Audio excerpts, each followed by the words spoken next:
যাইতে পারলাম না মদিনা,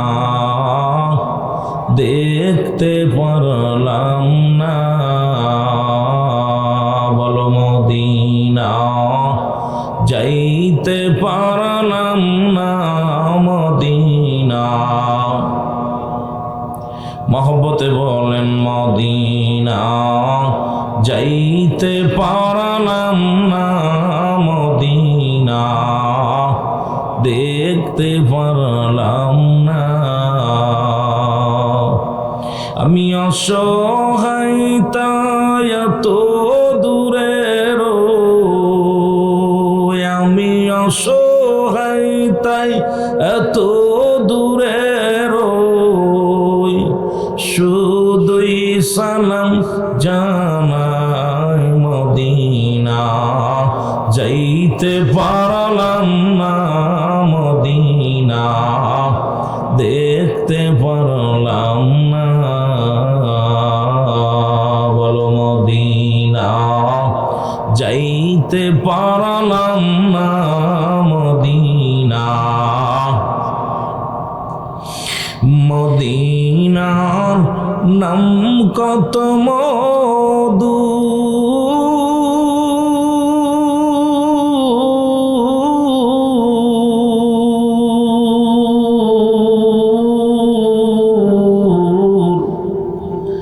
মদিনা অরজে কত দূর,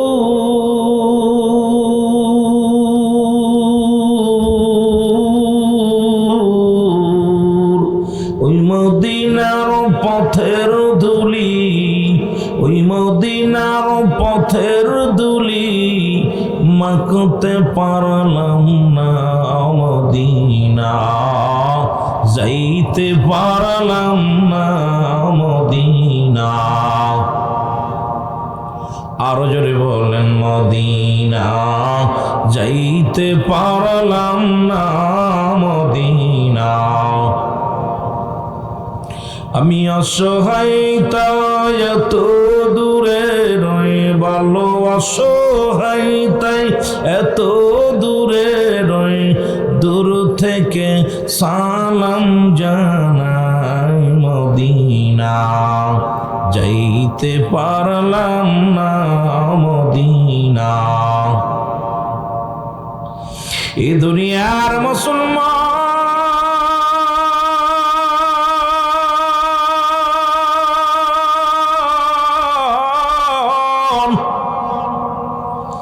নবী লাগবে কবরে, নবী লাগবে মিজানে, নবী লাগবে ফুলসিরাতে, নবী লাগবে ইয়াউমাল কিয়ামতের ময়দানে।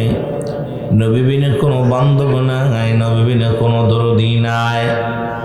সেই নবীর আদর্শ আমাদের মধ্যে যদি না থাকে রে মুসলমান, সেই নবীর গুণাগুণ যদি আমাদের আপনার মধ্যে যদি না থাকে রে মুসলমান, তুমি কেমন মুসলমান, তুমি কেমন ইমানদার বলে দাবি করো রে মুসলমান। এই দুনিয়ার মধ্যে নবী আগমন করেছেন, নবী বলেন হায়াতি খায়রুন লাকুম, আমার হায়াতের জিন্দেগিটা আমার উম্মতের জন্য কল্যাণ স্বরূপ রে মুসলমান। এই দুনিয়ার মধ্যে রাহমাতাল লিল আলামিন মায়ার নবী গো, এই দুনিয়ার মধ্যে আগমন করে উম্মতের জন্য কল্যাণ স্বরূপ হইয়া। ও যুবক, এই দুনিয়ার মধ্যে নবীজি, ও নবীর উম্মতিরা শোনো, রহমতের নবী দুনিয়ার মধ্যে মাটি কাটলো, মাটি টানলো, নবীজি আমার উম্মতের সঙ্গে চলাফেরা করলো, নবী আমার উম্মতের মতো ঘর সংসার করলো, নবী আমার উম্মতের সঙ্গে কথাবার্তা বললো। নবী কয় হায়াতি খায়রুন লাকুম, আমার হায়াতের জিন্দেগিটা আমার উম্মতের জন্য কল্যাণ স্বরূপ। সেই নবীজির উম্মত আমরা যারা, এই নবীর গুণাগুণ যদি আমার আপনার মধ্যে না থাকে রে মুসলমান, নবীর উম্মত বলে কেমনে দাবি করব দুনিয়ার মধ্যে। এই নবীর কাছে 5টা জিনিস প্রিয় ছিল। ও যুবক, এই নবীর কাছে 5টা জিনিস যারা নবী নবী করে কান্দ, নবীর উম্মত বলে দাবি করো, নবীর কাছে 1 নাম্বার প্রিয় ছিল নামাজ। ও আমার যুবক বন্ধুরা, আজকে আমরা এত বলা পর, এত মসজিদ, এত মাদ্রাসা, এত ওয়াজ হয়, কিন্তু নামাজে এত অলসতা করি রে মুসলমান। রহমতের নবী রাহমাতুল আলামিনের উম্মত বলে যদি দাবি করতে হয়, আপনাকে আমাকে নামাজের যত্ন নেওয়া লাগবে। জোরে বলেন ঠিক কিনা? ভাই, আমি বোবা মানুষের লাগে ওয়াজ করতে পারি না, আমার ওয়াজ করাই নিতে হবে। আকাশের নিচে এই জমিনের উপরে আমার মতো নরাধনার দ্বিতীয় কেউ নেই। আমাকে ভালোবাসা দিবেন, সুন্দর আলোচনা আমার থেকে পাবেন। আপনাদের যেটা প্রয়োজন রব্বুল আলামিন আমার জবান দিয়ে বলাই দিবে। যত আপনারা ভালোবাসা দিবেন, বোবা মানুষের লগে কথা বইলে একটা জমলায় খবরিয়া, একটা জমলায় হিংসা। বক্তা মনের ভাব প্রকাশ করলে শ্রোতা কোনো কলাকুচু বুঝতে পারে না, এটাকে বলা হয় জমলায় হিংসা। আরেকটা বলা হয় জমলায় খবরিয়া, বক্তা মনের ভাব প্রকাশ করলে শ্রোতা সহজেই বুঝতে পারে। তা আমি তো আপনাদের পাশের মানুষ, মাগুরা জেলার মানুষ, সুতরাং সাতক্ষীরার ভাষা আর মাগুরার ভাষা তো এলোমেলো হতে পারে না, হয়তো সামান্য একটু কিছু হইতে পারে। তবে আপনাদের ভাষায় তো আমি কথা বলতেছি, ভাষা বোঝা যায়? জোরে বলেন, বোঝা যায়? আমি আস্তে আস্তে আলোচনার মধ্যে কেবল বোবা মানুষের লগে কিতা কইতাম, বোবা মানুষগুলো এই বোবা মানুষের লগে কথা কয়ে শান্তি পাইতাম না। কথা বুঝেননি? আমি তার টাকা চাইতেছি না, ভাই নাই কিছু টাকা চাইছে, চুপ করেছিলেন। 22 টাকা চাইছে মসজিদের জন্য, ওনার ব্যক্তিগত টাকা না, চাইছে কার আল্লাহর ঘর। রাহমাতুল লিল আলামিন যখন মক্কা থেকে মদিনায় হিজরত করলেন, নবীজি বলেন আমি একটা মসজিদ বানাইব। তখন আইয়ুব আনসারী বলে, ইয়া রাসূলুল্লাহ, ইয়া হাবিবাল্লাহ, আমার জায়গাটা আপনাকে দান করে দিলাম। নবীজি বলেন, তুমি তোমার বাড়িটা দান করে দিলা, থাকবা কোথায়? ইয়া রাসূলুল্লাহ, আমার বাড়ি তো আসল বাড়ি হলো কবর, আর এটা তো আমার সানি বাড়ি, আমার আল্লাহর ঘর হবে। আমি আইয়ুব আনসারী আমার ঘরটা দান করে দিলাম। আরে এই পৃথিবীর মধ্যে আর আমি আপনাদের দান দেখলাম 500, 200, 300 করে দিয়েছেন। এটা দেখে আশ্চর্য হয়ে গেলাম যে একজন আনসারী, আনসারী শব্দের অর্থ সাহায্যকারী, আইয়ুব আনসারী রাসূলকে সাহায্য করলেন মক্কা থেকে মদিনায় যাওয়ার পর। তা আমি অনেকক্ষণ ধরে দীর্ঘক্ষণ খেয়াল করলাম যে আপনাদের অবস্থা। এরপরে নবীজি বললেন আমি মসজিদ বানাইবো, কে কি পারো? যার গাছ ছিল গাছ কেটে আনছে, পাথর আনছে, গাছের পাতা আনছে, খাজুরের ডাল আনছে, সব আইনা নবীর কাছে দিছে। নবীকে বলছে হারেস। হারেস শব্দের অর্থ হলো লোভী। নবীজি কি লোভ, নবীর ভিতরে কোনো লোভ ছিল? আপনাদের আমার বক্তা আজকে আমার আগে যিনি আমার ভাই শ্রদ্ধেয় বড় ভাই আলোচনা করছেন, ওনার ভিতরে কোনো উনি কি টাকা পয়সা, আবু তালেব ভাই উনি কি টাকা পয়সা নিয়ে গেছে? কথা বলেন, নিয়ে গেছে? এখন ওনারা কইতে অনেকে কইতে পারে হুজুর লুবি মানুষ, খালি টাকা উঠায়। কথা বুঝছেন নি? এখন নবীজির মনটা খারাপ। জিবরিল আমিন কয় হুজুর আপনার মনটা খারাপ কেন? কয় আমার তো সবাই হারেস কয়, লুবি কয়। নবীজি কয় হুজুর আপনার ভিতরে তো লোভ আছে। লোভটা হলো আপনার উম্মাতের কেমনে বাঁচাইবেন, কেমনে নাজাত দিবেন। সুতরাং আপনারা যে দান করলেন, দানে আল্লাহর মালের বৃদ্ধি করে দেয়। দান করছেন কারে? আল্লাহরে। আপনিও আল্লাহর, জমিনও আল্লাহর। সব কিছু পরে থাকবে, আপনি থাকবেন না, আবার সব কিছু আল্লাহ নিয়ে যাবে। সেদিন ওই দানটাই আপনার কাজে লাগবে। জোরে বলেন ঠিক কিনা? সুতরাং এইটা নিয়ে দেখলাম মোটামুটি যেটা আশা করছিলাম, আমরা খুলনা বিভাগের মানুষ, চিন্তা করলাম সাতক্ষীরার মানুষগুলো হয়তো মোটা অঙ্কের দান করব, কিন্তু দেখলাম কি যা করছেন বালা আমার বালা পছন্দ হয়নি। তারপর আলহামদুলিল্লাহ যেটা পারছেন করছেন। তবে এখন তার আমি টাকা উঠাইতেছি না, একটু আওয়াজ দিয়ে জোরে জোরে কথা কইলে কষ্ট হইব। হ্যাঁ জোরে বলেন, কথা হইব। এখন আপনাদের কাছে টাকা চাইতেছি না, একটু জোরে জোরে কথা কবেন, মহব্বতের সঙ্গে বলেন মদিনা যাইতে পারলাম না, মদিনা। আরো জোরে বলেন মদিনা যাইতে পারলাম না, মদিনা। মদিনার নাম কত সুন্দর,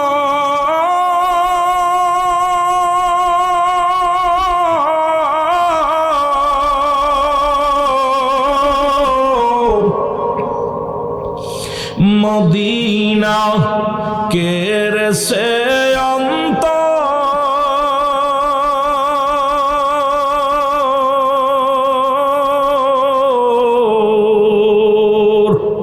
এই গরিব দুঃখীর সালাম খানি, গরিব দুঃখীর পৌঁছাই দিও মদিনায়, বলো পৌঁছাই দিও মদিনায়, মদিনা। মদিনা দেখতে পারলাম না, বলো মদিনা যাইতে পারলাম না, মদিনা। এ দুনিয়ার মুসলমান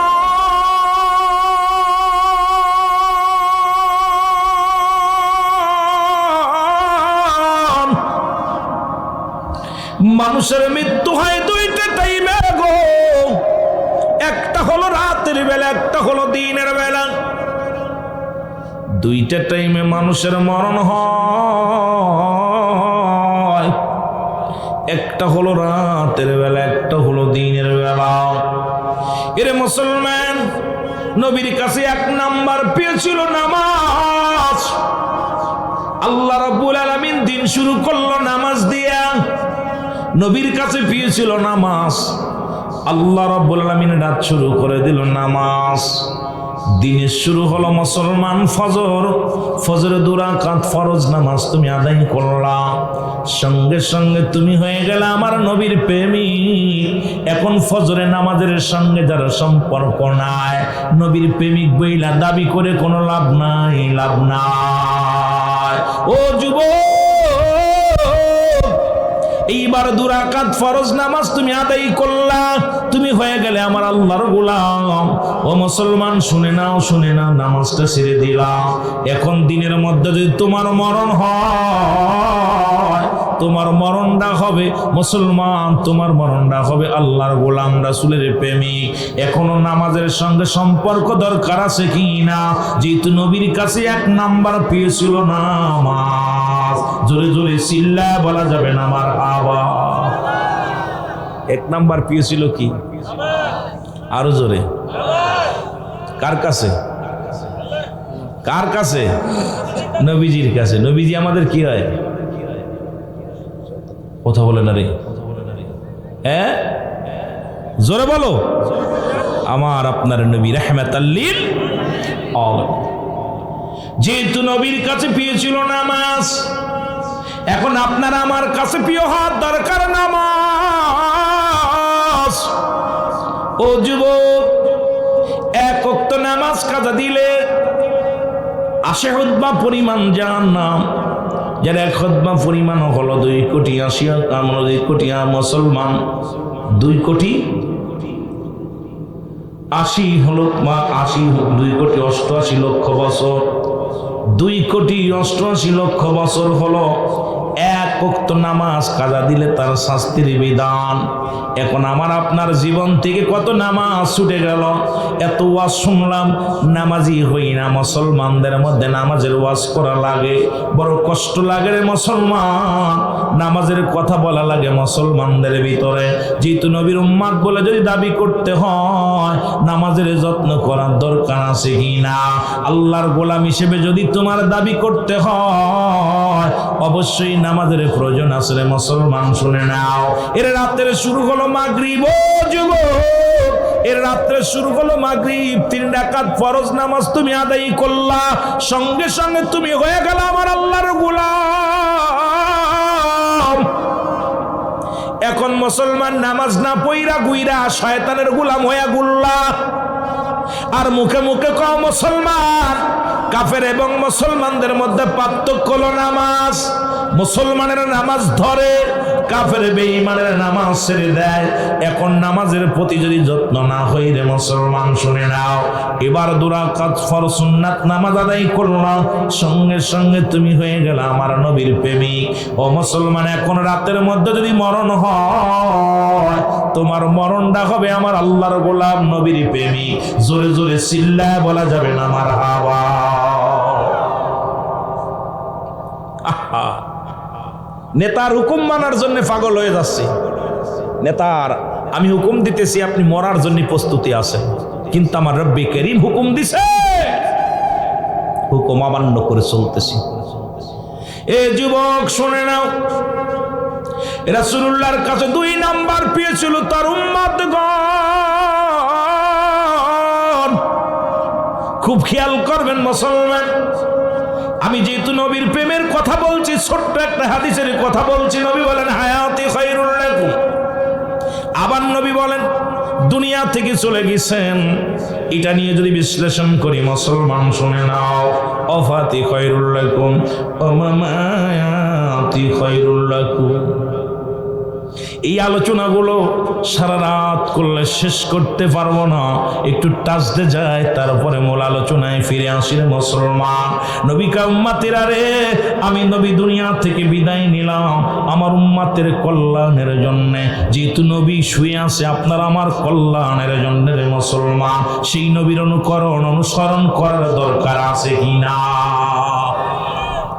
এরা যুবক শোনো, রাসূলুল্লাহর কাছে 2 নাম্বার প্রিয় ছিল তার উম্মতগণ। হায়রে এমন একটা জামানা আইলাম 100 টাকার জন্য মানুষকে হত্যা করে, এমন একটা জামানা আইলাম ভাই ভাইকে খুন করে, এমন একটা জামানা আইলাম বাবার সন্তানের হাতে বাবা খুন, বাবার হাতে সন্তান খুন। জাহিলা জামানা এত বড় কঠিন জামানা হয় না, বড় কষ্ট লাগে রে যুবক, শুনি না নাও। এর রাহমাতুল লিল আলামিনের কাছে এক যুবক এসে বলে, ইয়া রাসূলুল্লাহ, ইয়া হাবিবাল্লাহ, নবী গো,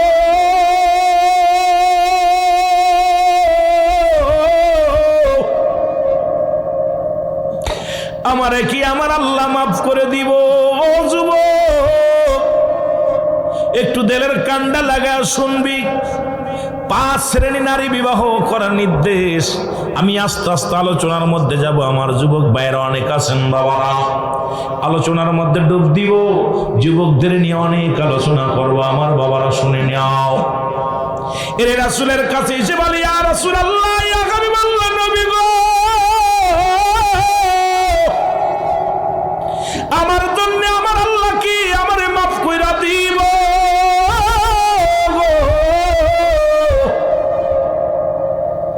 আল্লাহর নবী বলে, যুবক রে, তওবা কর, তওবা কর, তওবা করলে আমার আল্লাহ তোর গুনাহ মাফ করে দিব।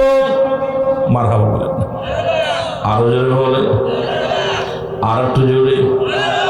কারণ নবীদের দরজা বন্ধ, তওবার দরজা খোলা। এর মুসলমান শুই না নাও, নবীদের দরজা বন্ধ হয়ে গেছে, তওবার দরজা খোলা। যখনই সুযোগ পাবেন তওবা করবেন মুসলমান, কারণ একটা নিঃশ্বাস ছাড়ছেন আবার আর একটা ছাড়বেন, এমন কোনো সুযোগ হয়তো না হতে পারে বাবা। এই জন্য বেশি বেশি করে তওবা করব, জোরে জোরে চিল্লায় বলা যাবে না মারহাবা। সুবহানাল্লাহ, আলহামদুলিল্লাহ, লা ইলাহা। আয় হায়, দুরূদ শরীফ পড়তে পারে না, জিকির করতে পারে না, কোন জগতে এলাম রে? এই সাতক্ষীরার মানুষ তো বেশি জানিস সুন্নি, এর ভিতরে আকীদা হলো, ওই মুসলমান, এদের আকীদা তো ভিন্ন। আমার জানা মতে সাতক্ষীরা মানুষ ইমান আকীদায় ভরপুর। এলাকার মানুষগুলো এদের কলিজা বড়। সাতক্ষীরার জমিন ইসলামের জন্য প্রতিটা মানুষের প্রাণ উৎপন্ন হয়ে থাকে, কিন্তু আয়া দেখি নবী দুরূদ পড়তে পারে না, কালেমা পড়তে পারে না। এ কোন জিলা? নাম শুনলে এতদিন যা শুনলাম ব্যতিক্রম, ভালো লাগে না। মহব্বতে সুবহানাল্লাহ, আলহামদুলিল্লাহ, লা ইলাহা, লাও বলো সুবহানাল্লাহ।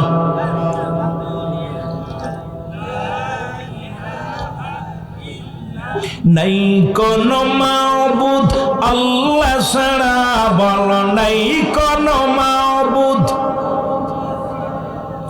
লা ইলাহা ইল্লাল্লাহ, বলো সুবহানাল্লাহ, আলহামদুলিল্লাহ, সুবহানাল্লাহ।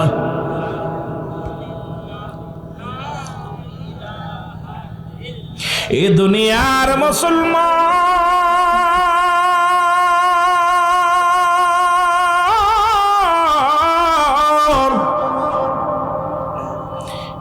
রহমতের নবী ডাক দি বলেন, ও যুবক, যুবক,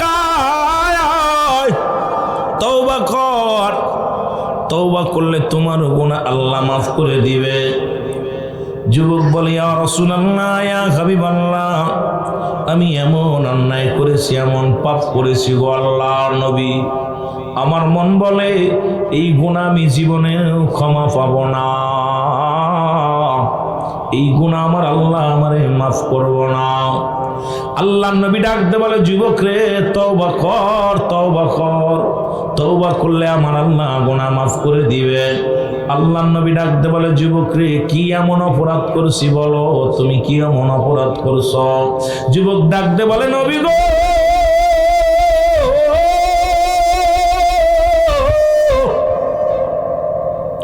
এই মক্কা মদিনার জমিনে যত কাপড়ের কাপড় চুরি হতো গো, আয়ের যুবকে সাতক্ষীরার যুবকেরা শোনো, মদিনা মক্কা মদিনার জমিনে কাফনের কাপড় চুরি হতো নবী গো। নবী কয়, হায় রে হায়, মানুষ এত নিষ্ঠুর হয়, মানুষের শেষ বিদায়ের 3 টুকরা কাপড় এটাও মানুষ চুরি করে নেয়। রহমতের নবীর চোখ দিয়ে পানি আসে। নবী কয়, ও যুবক, আরে মানুষ শেষ বিদায়ের সময় 5 টুকরা কাপড় 3 টুকরা কাপড় দেয়া হয়, এটাও চুরি করা হয় রে যুবক। যুবক বলে, ইয়া রাসূলুল্লাহ, ইয়া হাবিবাল্লাহ, নবী গো ওই মক্কা মদিনার কাফনের কাপড় চুরি হতো, ওই কাপড়ের কাপড় আর কেউ নয়, ওই কাপড়ের কাপড়গুলো আমি চুরি করতাম। জোরে জোরে চিল্লায় বলা যাবে না আল্লাহু আকবার। খুব খেয়াল, আমি ওই মানুষ মারা গেলে কবরে শোয়ানো পর কবর খুইরা কাফনের কাপড়গুলো চুরি করতাম। আল্লাহ নবী ডাকতে বলে, যুবক দুনিয়ার মধ্যে আর কোন কাজ পাস নাই রে, হায় রে মানুষের শেষ বিদায়ের সময় 3 টুকরা কাপড় দেয়া হয়, এই মানুষগুলো মরণের পরে রে জীবনের শেষ সম্বল 3 টুকরা কাপড়, এটাও তুমি ছিনিয়ে নাও। যুবক বলে, ইয়া রাসূলুল্লাহ, ইয়া হাবিবাল্লাহ, আমার আল্লাহ কি আমারে মাফ করবো? নবী গো আমারে কি ক্ষমা করব? আল্লাহ নবী কয়, যুবক রে তওবা কর, তওবা কর, কারণ বাবারে আদম আলাইহিস সালাম তওবা করেছিল একটা আদনা ভুল করার কারণে। আদম নবী দোয়া করেছিল, আমার সাথে পড়েন, রব্বানা জালামনা আনফুসানা ওয়া ইল্লাম তাগফির লানা ওয়া তারহামনা লানাকুনান্না মিনাল খাসিরিন। জোরে জোরে পড়েন, রব্বানা জালামনা, ডাকতে বলে আমার রব্বুল আলামিন,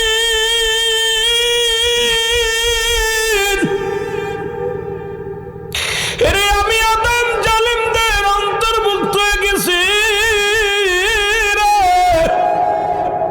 আমারে তুমি ক্ষমা করে দাও আল্লাহ।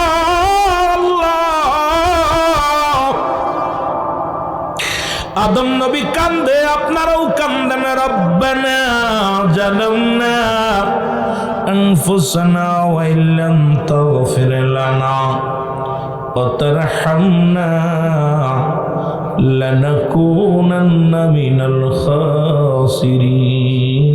জোরে জোরে চিল্লায়া বলা যাবে না মারহাবা। আল্লাহর নবী ডাকতে বলে, যুবক যেহেতু তুমি অন্যায় করেছো, মাপ চাও, ক্ষমা চাও। যুবক বলে, ইয়া রাসূলুল্লাহ, ইয়া হাবিবাল্লাহ, আমি এত বড় অন্যায় করেছি, আমার গুনাহ মনে হয় মাফ হবে না। নবী কয়, যুবক রে তওবা কর, তওবা কর। যুবক বলে, নবী গো আমার অপরাধের ধারণ অনেক বড় গো নবী, আমার মন বলে আমার গুনাহ মাফ হবে না। এইবার নবী কয়, যুবক রে এমন কি অপরাধ করেছিস বলো গো? যুবক ডাকতে বলে, নবীজি ও মায়ের নবী, মক্কা মদিনায় অনেক দিন হলো মানুষ মারা যায় না, অনেক দিন হয়ে গেল এই জমিনের মধ্যে কোনো মানুষ ইন্তেকাল করে না, আমিও কাফনের কাপড় চুরি করতে পারি না। নবী গো আমারও ব্যবসা ভালো যায় না। হঠাৎ শুনতে পায় মহল্লার মধ্যে এক ধনীর কন্যা মারা গেছে। ইয়া রাসূলুল্লাহ, ইয়া হাবিবাল্লাহ, আমি ছুটে যাই, ওই জানাজায় হাজির হয়ে গেলাম, কাফন দাফনে হাজির হইলাম। নবী গো জানাজা পড়াইয়া যখন গোরস্থানে রাখলো লাশখানা, ও যুবক, ইয়া রাসূলুল্লাহ, আমি অপেক্ষাতে কখন রাত হবে, কখন রাত ঘন হবে। মানুষ যখন নির্জনে ঘুমায়া পড়বে, আমি ধীরে ধীরে গোরস্থানে যাব, লাশ কবরখানা উত্তোলন করব, ওই মাটি করে লাশ উত্তোলন করব, করিয়া তার গায়ের পোশাকগুলো খুলে নিব। ইয়া রাসূলুল্লাহ, ইয়া হাবিবাল্লাহ, নবী গো যখন রাত হয়ে গেল, মানুষ যার যার ঘরে ঘুমায় গেল, আমি আস্তে আস্তে করে গোরস্থানে প্রবেশ করলাম। এরপরে গোরস্থানে ঢুইকা ওই কবরের মাটিগুলো খুঁড়লাম, মাটিগুলো খুঁড়িয়া নবী গো লাশ উত্তোলন করলাম, করিয়া গায়ের কাপড়ের কাপড়গুলো খুললাম। এই কাপড় খুলিয়া যখন কবর থেকে লাফ দিয়ে উঠতেছিলাম, নবী গো কে যেন আমার ভিতর থেকে ডাকতে বলে, যুবক, যুবক রে, সারা জীবন শুধু কাপড়ের কাপড় চুরি করলি, তাকায়া দেখ, তাকায়া দেখ, এত সুন্দরী নারী কবরের ভিতর আছে। আজকে অন্যায় কর, অন্যায় কর, পৃথিবীর কেউ তোরে বাধা দিব না, পৃথিবীর কেউ তোরে বারণ করব না, পৃথিবীর কোনো মানুষ জানবে না, অন্যায় কর, অন্যায় কর। সঙ্গে সঙ্গে ওই যুবতী মহিলার রূপ দেখে আমি পাগল হয়ে গেলাম। ইয়া রাসূলুল্লাহ, ইয়া হাবিবাল্লাহ, সঙ্গে সঙ্গে আমি নরপশুর মতো ওই মহিলার মৃত্যু মহিলার পরে ঝাঁপিয়ে পড়লাম। ইয়া রাসূলুল্লাহ, ইয়া হাবিবাল্লাহ। এরপরে মেয়ের সঙ্গে আমি অপকর্ম করলাম, করিয়া যখন কবর থেকে উত্তোলন, যখন আমি কাপড়ের কাপড় নিয়ে উঠতেছিলাম রে,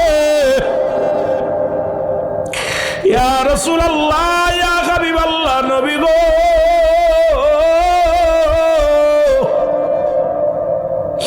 যখন আমি কবর থেকে উঠতেছিলাম, কে যেন ডাকতে বলে, ও যুবক, আজকে তুমি আমার সর্বনাশ করলাম। পৃথিবীতে কোনো মানুষ আমার ক্ষতি করে নাই, আমি সতী নারী ছিলাম, আজকে আমি অসহায় নারী, আমার সাথে তুমি সর্বনাশ করলাম। ওরে যুবক, তোমার মরা লাগবে, আমি আল্লাহর আদালতে মামলা দিয়ে দিলাম। আমার আল্লাহ রাব্বুল আলামিন যেন কোনোদিন তোমারে ক্ষমা করে না। এরে আমার মতো একদিন অসহায় হয়ে যাইবা, আমার মতো একদিন কবরে শুইবা, সেদিন যেন রব্বে কারীম তোমারে না ছাড়ে। ইয়া রাসূলুল্লাহ, ইয়া হাবিবাল্লাহ। এরপরে আমি বাড়ি গেলাম, বাড়ি যে গোসল করলাম, খানাকে ঘুমাইলাম। নবী গো এরপরে আমি একটা রাত আমি ঘুমাইতে পারি না। নবী গো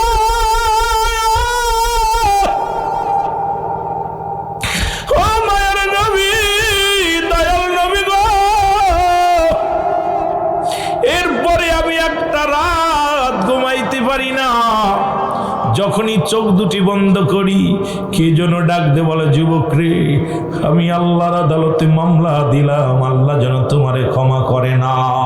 এরে যুবক, এই তো শুনেছিলাম আয়ামে জাহিলা, অন্ধকার জামানা, আর বর্তমান বাংলাদেশের অবস্থা। শোন সাতক্ষীরার যুবকরা, শোন, এই সাতক্ষীরার জমিনের মধ্যে মানুষেরা শুনে নাও, আজকে তোমাদেরকে জানায়া দিয়ে যায়, ঢাকা মেডিকেল কলেজ হাসপাতালে মুসলমান আমাদের কত, আমাদের বাংলাদেশের কত উন্নতি হয়েছে। শোনো, দীর্ঘ 17টা বছর কত শান্তিতে ছিল। শোনো, ভালো করে দিলের কান্ডা লাগান, শুনে নাও। এর মুসলমান গলায় দড়ি নিয়ে মারা গেছে, আলামত হলো জিনা। মুসলমান বিষ খেয়ে মারা গেছে, আলামত হলো জিনা। পরে মুসলমান শুনে নাও, সড়ক দুর্ঘটনায় মারা গেছে, আলামত হলো জিনা। ডাক্তাররা বড় প্রেশানিত হয়ে গেল, টেনশনের মধ্যে পড়ে গেল, মারা যায় একভাবে, আলামত হলো আর একটা। এরপরে মুসলমান ওই লাশ কাটা ঘরে মুসলমান কি লাগাইলেন, সিসি ক্যামেরা লাগানো হলো, ঢাকা মেডিকেল কলেজের ডোমকে যখন ধরা হলো, মুসলমান দেখা গেল ওকে রিমান্ডে নেওয়ার পর উনি বললেন, আজ থেকে একজন নয় দুজন নয়, আজ থেকে শত শত নারী, কোন সুন্দরী নারী যখন আমরা লাশ কাটা ঘরে নিয়ে আসি, ওই টেবিলের উপরে শোয়ানোর আগে তার সঙ্গে আগে জিনা করে নি। আরে মুসলমান, কোন দেশে বাস করো? আরে বাংলাদেশে ইসলাম আছে, কুরআন আছে, এটা আইনের আইন চালু না থাকার কারণে যুবক, যেখানে ঢাকা মেডিকেল কলেজ হাসপাতালে জিনা হয়, ও সাতক্ষীরার যুবকরা একটু দেলের কান্ডা লাগা, শোনো কোথায় আছো যুবক ভাইয়েরা? শুধু ঢাকা নয়, ঢাকা নয়, চট্টগ্রাম মেডিকেল কলেজ হাসপাতালে মর্গে জিনা হয়। যখন রিমান্ডে নেওয়া হলো দমকে, তখন শিকার গেছে একজন নয় দুজন নয়, শত শত নারীর সঙ্গে। অল্প বয়সী নারীগুলো যখন মুসলমান শুনে নাও, এই লাশ কাটা ঘরে আসে, আগে তাদের সঙ্গে অপকর্ম করে নেওয়া হয়। যেখানে বাংলাদেশের 90% মুসলমান, 92% মুসলমান, এই দেশে যেখানে মর্গে জিনা হয়, আল্লাহর গজব যে আসে না, আল্লাহর দরবারে শুকরিয়া আদায় করো।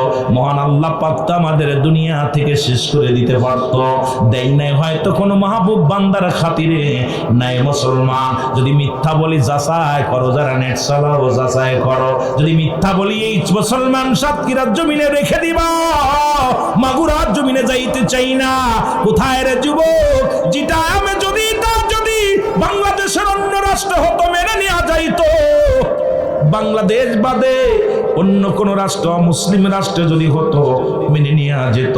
যেখানে বাংলাদেশের মধ্যে যদি এই কর্ম হয়, এই জন্য আমাদের জন্য আর সময় নাই, ঘুমায় থাকার সময় নাই। ওই কোরআনের আইন সংসদে চাই কি চাই না? আর একটু জোরে বলেন, চাই কি চাই না? এর আওয়াজ জোরে নাই, চাই কি চাই না? আজকে কোরআন আছে, আইন নাই, আর আইনবাদ যারা আছে এরা ধোঁকাবাজ। আল্লাহর নবী ডাকতে বলে, যুবক রে তুমি দূর হয়ে যাও, আমার কদমের ভিতর থেকে তুমি দূর হয়ে যাও। যুবক বলে, ইয়া রাসূলুল্লাহ, ইয়া হাবিবাল্লাহ, যদি আপনার কদম থেকে আমারে দূরে সরাইয়া দেন, আমি কোথায় যাব? যাওয়ার কোনো জায়গা নাই। নবী কয়, তুমি দূর হয়ে যাও, আমার সামনে শোনা। যুবক চলে গেলেন। 40টা দিন অজার নয়নে কাঁদতে কাঁদতে, চোখের পানি ফেলাইতে ফেলাইতে, ও যুবক,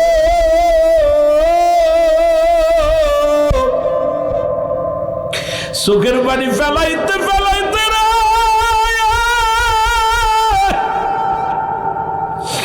রব্বুল আলামিন ওই যুবকের মাফ করে দিছে। যুবকের লেখামের মাধ্যমে বলে, যুবকরে যা, রাহমাতুল লিল আলামিনের কদমে যা।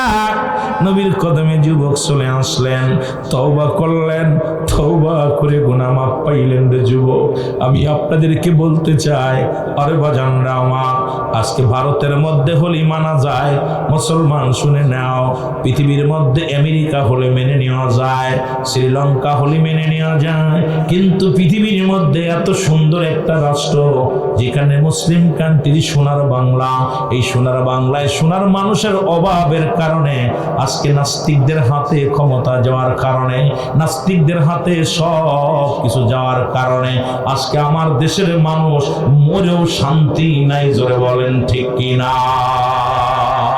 আরো জোরে বলেন ঠিক কিনা? আপনাদের আওয়াজ শুনে মনে হয় সব ইমান চলে গেছে।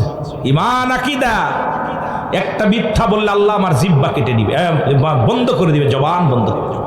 কোথায় বর্তমান চলতেছে যেটা, আমার বাবারা মুখে মুখে ইসলাম ইসলাম গলা ফাটাইতেছে, কিন্তু ভিতরে ইসলাম নাই, ভিতরে ইসলাম নাই, স্বার্থবাদ। এই দুনিয়ার মানুষগুলো সব ধোঁকাবাজ।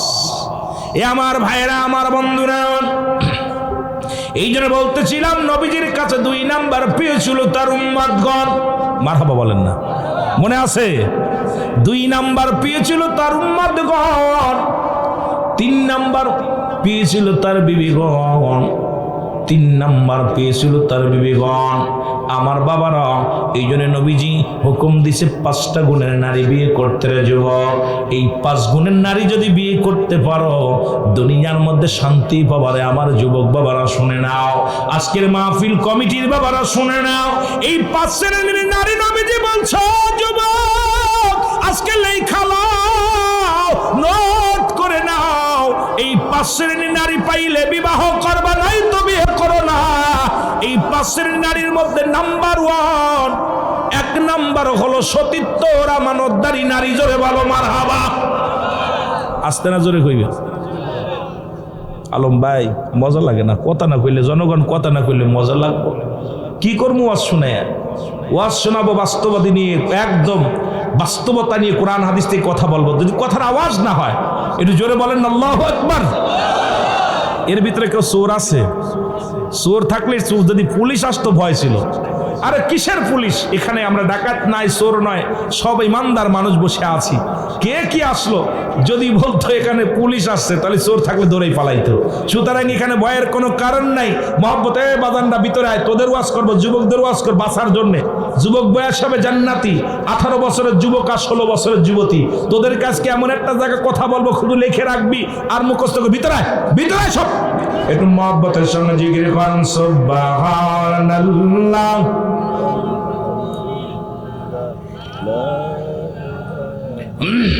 ভিতরে এসে বসেন বাবা। লা ইলাহা সুবহানাল্লাহ আলহামদুলিল্লাহ লা ইলাহা মহব্বত লা ইলাহা বাইজান মগর মনের বেদনা আয় হায় বুঝাইলে কেউ বোঝে না, আইরে শোনাইলে কেউ শোনে না, গো শোনেন শাহে মদিনা সুবহানাল্লাহ।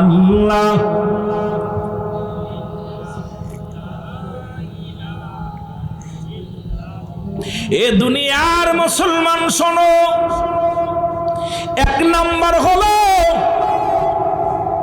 আমান মুসলমান সতীত্ব আমানতদারি গো। ও উলামা ইকরাম, আলেম উলামা যারা আছো লিখে নাও, মুসলমান শুনে নাও, এই নারীগুলো বড় দুরস্কার পারে বর্তমান জামানায়। মামাতো ভাই, খালাতো ভাই, ফুফাতো ভাই সর্বনাশের মূল রে বাবা।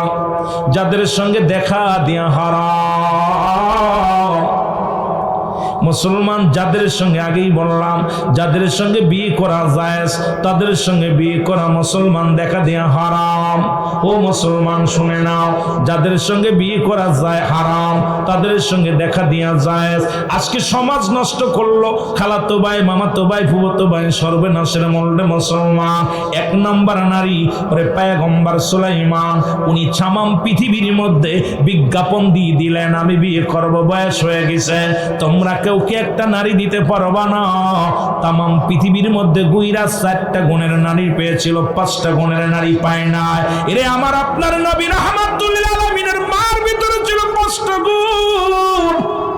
এই সাতক্ষীরার যুবকরা শোন, নবীর মায়ের ভিতরে ছিল 5টা গুণ। নবীর মার নাম হলো আমেনা, আমেনার বাবার নাম হলো আব্দুল ওহাব জোহরি, আমেনার মার নাম হলো মুসলমান বাররা। এই পৃথিবীর মধ্যে আমার নবীর মার ভিতরে ছিল এই 5টা গুণের গুণান্বিত। এই পৃথিবীর মধ্যে জগৎ বিখ্যাত নবী আসলেন যার গর্ভে থেকে রে মুসলমান। এই 5টা গুণের গুণান্বিত ছিল ওলিকুল সম্রাট গাউসে পাক আব্দুল কাদের জিলানীর মায়ের ভিতরে। ও যুবক, আজকে এই 5টা গুণের নারী বড় দুরস্কারের মুসলমান। সবাই তো গলা ফাটায় ওয়াজ করি, সবাই তো আলোচনার ময়দানে, আমরা আলোচনার ময়দানে আসি। ও যুবক, দিলের কান্ডা লাগা শোনো গো,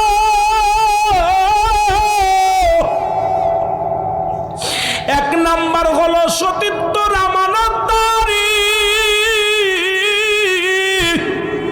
2 নাম্বার হলো পর্দা পর্দাশীলতা নারী। মুসলমান শুনে নাও, ওই নামাজ যেমন ফরজ, পর্দাও তেমনি ফরজ। পর্দাশীলতা নারী। মুসলমান আজকে আমাদের দেশে পর্দা নাই, আজকে সমাজের মধ্যে পর্দা নাই, আজকে মুসলমানের বাড়িতে কোনো পর্দা নাই। ওরে মুসলমান, ওয়াজ দিয়ে হবে কি? ওয়াজ দিয়ে হবে কি রে? ওরে আমার বাবারা, আমার বন্ধুরা, আমার প্রতিনিয়ত মাহফিলে বইলাম, মাহফিলে বই আলোচনা শুনলাম, এই শুই নাই কান্দে বাড়ি কান্দে ঢুকাইলাম, এই কান্দে বাইর করে দিলাম। আজকে মুসলমান শুনে নাও, 2 নাম্বার হলো পর্দাশীলতা নারী, 3 নাম্বার হলো আমলদারি নারী। জোরে জোরে চিল্লায়া বলা যাবে না মারহাবা। এর যদি আমলদারি, যদি পর্দাশীলতা নারী বিয়ে করতে পারো, জীবনে ওই নারী জীবনে অন্যর হাত ধরে চলে যেতে চাবে না। ও যুবক বন্ধুরা শুনে নাও, স্বামীর কষ্ট দিব না, শ্বশুর শাশুড়ির কষ্ট দিব না। এই সংসারের মধ্যে হাজারো কষ্ট মুসলমান মুখ বন্ধ করে সহ্য করে নিবে। এই জন্য মুসলমান শোনো, এর 3 নাম্বার নারী হলো আমলদারি নারী। 4 নাম্বার হলো এই পৃথিবীর মধ্যে গুণবতী রূপবতী নারী। এখন আমরা সুন্দরী চামড়ার পাগল, সুন্দরী চামড়া হলে আর তো দেখার সময় নাই। ও যুবকেরা শুনে নেয়, তোদের হাতে ধরে বলে যায়, পায়ে ধরে বলে যায়, এই সুন্দরী চামড়া বাদ দে, ইমানদার নারী ঘরে আন। এর রূপবতী গুণবতী নারী যদি একবার ঘরে আসে, এই জীবনেও যদি তুই 50 বছর বিদেশে থাকিস, আজ এমনি বউ রেখে যাবি, এমনি বউ পাবি। আর এই গুণাগুণ যদি না থাকে, 6 মাস পরে বিদেশ থেকে আইয়া বউ পাবি না। জোরে বলেন ঠিক কিনা? ও যুবক, এই রাসূলের ইসলামের বিধান শুনে নাও। 4 নাম্বার হলো রূপবতী গুণবতী নারী। আগের যুগে যখন বিয়ে শাদী হতো, বাবা মা যাচাই বাছাই করে বিয়ে দিত, মায়ের কুল, মাতৃকুল, পিতৃকুল যাচাই বাছাই করে সব বিবাহ হতো। এখন তো সুন্দরী চামড়া পাইলার পাগল হয়ে যায় আমরা। এর একটা সংসারে শান্তি নাই, একটা ঘরের মধ্যে শান্তি নাই। ওরে মুসলমান, জীবনে তুই নিজেও নরকে বাস করলি, তোর ফ্যামিলির সবাইকে নরকে বাস করাইলি। ও যুবক, একটু দেলের কান্ডা লাগা শুই না। 3 নাম্বার মুসলমান, 4 নাম্বার গেল, 5 নাম্বার হলো আমার বাবার, এটা বিস্তারিত আলোচনা করতে গেলে সময় লাগবে। 5 নাম্বার হলো এই পৃথিবীর মধ্যে আদর্শবান বাবা মায়ের সন্তান। এরে আজ থেকে প্রতিজ্ঞা করব, কোন গাঁজাখোরের লাগে, কোন গাঁজাখোরের মেয়ে বিয়ে করব না, কোন মদখোরের মেয়ে বিয়ে করব না, কোন ঘুষখোর সুদখোরের মেয়ে বিয়ে করব না। এই সাতক্ষীরার জমিনে মুসলমান শুনে নাও, কে কে সুদ খায়, ঘুষ খায় আপনারা ভালো জানেন। আজকে ঘুষ খাইয়া, সুদ খাইয়া বাড়ির মালিক হইল, গাড়ির মালিক হইল। তোদের অনুরোধ করে যায়, একজন ভ্যান চালকের মেয়ে বিয়ে কর, রিক্সা চালকের মেয়ে বিয়ে কর, তবু ঘুষখোর সুদখোরের মেয়ে বিয়ে করিস না। মুসলমান শোন, মাদক সেবকারীর মেয়ে বিয়ে করিস না।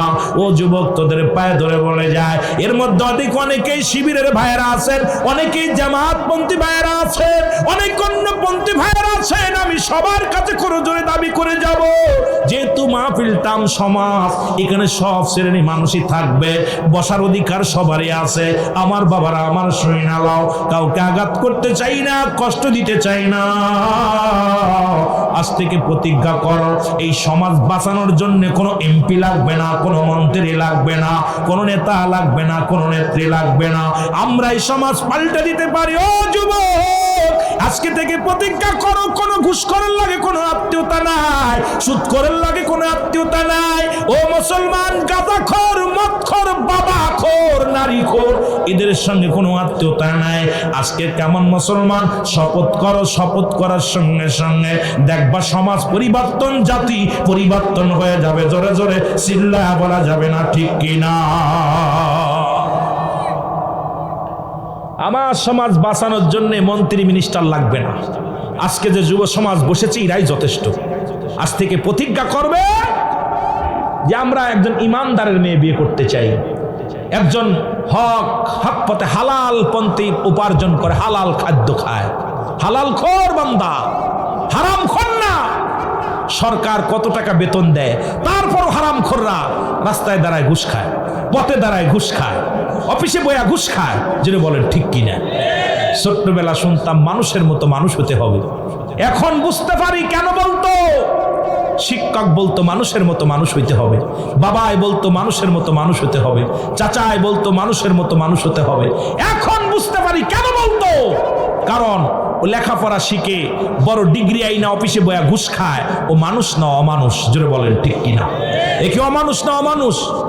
মানুষ না অমানুষ? জোরে বলেন না, কি মানুষ?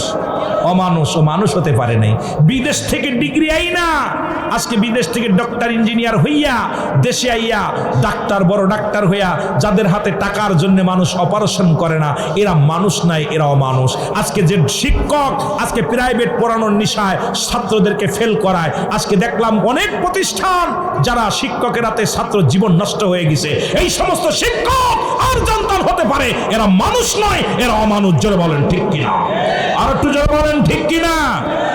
আমার দেশে কৃষক দুর্নীতিবাজ নয়, আমার দেশে ভ্যান চালক দুর্নীতিবাজ নয়, আমার দেশে বড় বড় ডিগ্রি নিয়ে যারা চেয়ার দখল করে আসে, এই সমস্ত মাথা মোটারাই হলো বড় দুর্নীতিবাজ। জোরে বলেন ঠিক কিনা?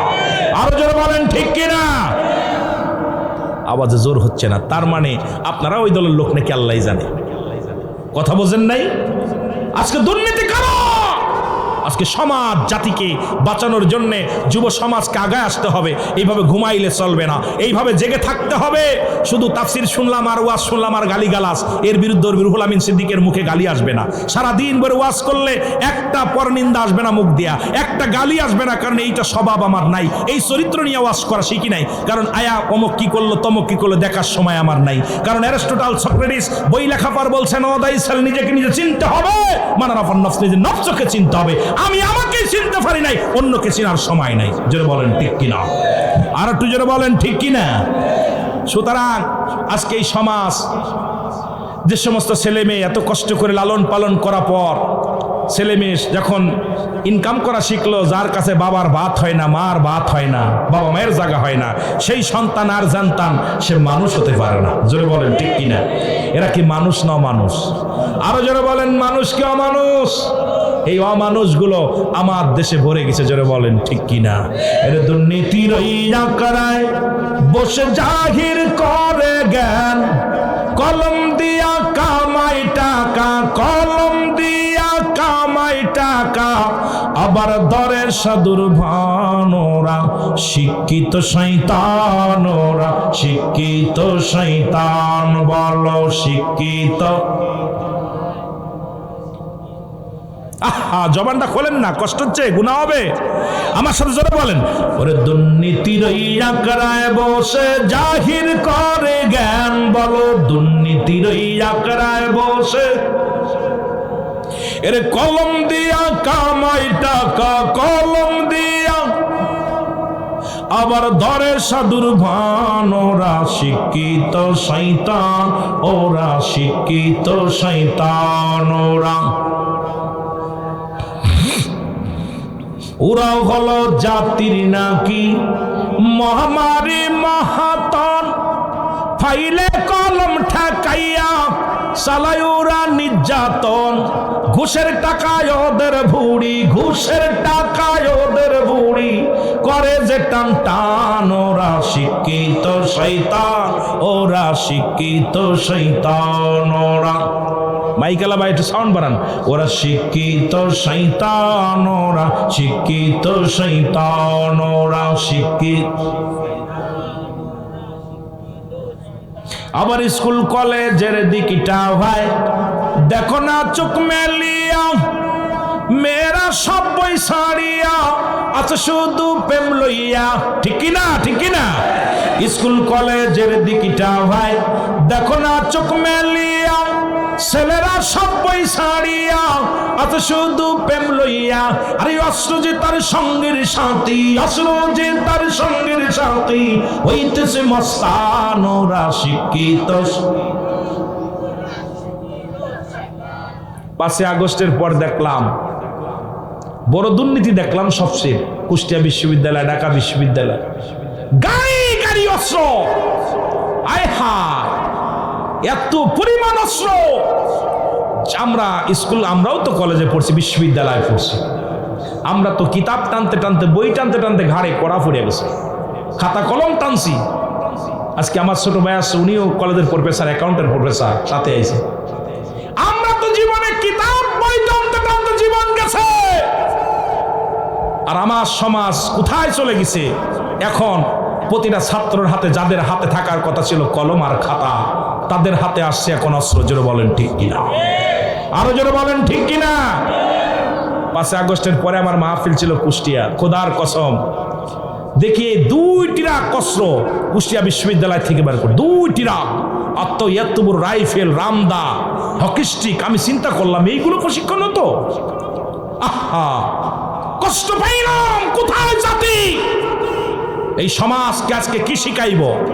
সমাজ এমন একটা অবস্থানে চলে গেছে, এই সমাজ থেকে ফিরানোর কোনো পথ নাই। কারণ আজকে জাতিকে বাঁচাতে হলে শিক্ষাঙ্গন আবার আমাদের আগামী দিনের ওই শিক্ষাঙ্গনে ফিরে যেতে হবে। জোরে বলেন ঠিক কিনা? আর একটু জোরে বলেন ঠিক কিনা? দীর্ঘদিন যারা ছিল তাদের দোষে ভূতি। আগে ছিল কত জীবনী, সাহাবীদের জীবনী, ওলিদের জীবনী, বাংলাদেশের মানচিত্র নিয়ে আলোচনা, কত সুন্দর আলোচনা।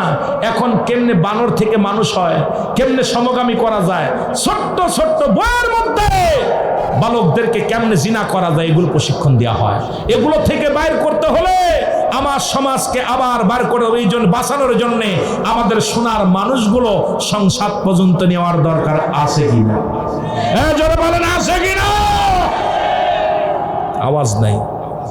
আইরে ইমান সরেরা, এই জন্য আল্লাহ কমিনার নাস, মানুষের মধ্যে মায়া করু, তারা বলবে আমান্না তার ঈমান আনছে বিল্লাহি, আল্লাহর প্রতি অবিলম্বিলক্ষণ আখিরাতের প্রতি বিশ্বাস স্থাপন করছে। ওমা হুম বিমুমিনিন। এই মুনাফিক! আল্লাহ বলছে কুরআনুল কারীম থেকে আল্লাহ বলে আমিনান নাস, মানুষের মধ্যে মায়া করু, তারা বলবে আমান্না তার ঈমান আনছে বিল্লাহি, আল্লাহর প্রতি। ওই তৎকালীন জামানায় মুনাফিক ছিল। পৃথিবীর সবচেয়ে বড় ক্ষতিকার হলো মুনাফিক। ইসলামের জন্য সবচাইতে বড় শত্রু হলো মুনাফিক। 100 কাফের যে ক্ষতি না করবে, এই এত মানুষের ভিতরে একজন মুনাফিক তার চাইতে বেশি ক্ষতি করবে। জোরে বলেন ঠিক কিনা? একজন মুনাফিক যদি ঢুকে যায়, ইসলামের 12টা আমাদের এখন ইন্দুরে লাগছে ঘরের ইঁদুরি যদি, ইঁদুর চেনেন? চেনেন ইঁদুর? চেনেন? ঘরের ইঁদুর যদি বেড়া কেটে দেয়, বাঁধন কেটে দেয়, বাঁধন দিয়ে শেষ করা যায় না। আমরা দাড়ি টুপি জুব্বা লাগাইতেছি, একদল পিছনে পিছনে টুকটুক করে রশি কেটে দিতেছি। এইটারে সাইজ করতে হলে সময় লাগবে। জন্য মুনাফিক বাছাই করতে হবে। এই সমস্ত মুনাফিক গুলো মুখে একটা বলে, অন্তরে আর একটা। এই মুনাফিকের জন্য ইসলামের 12টা বাচ্চা। জোরে বলেন ঠিক কিনা? এলো মুখ মুনাফিক, মুখে মধু, অন্তরে বিষ। জোরে বলেন ঠিক কিনা? এদের জন্য আল্লাহ বলেন,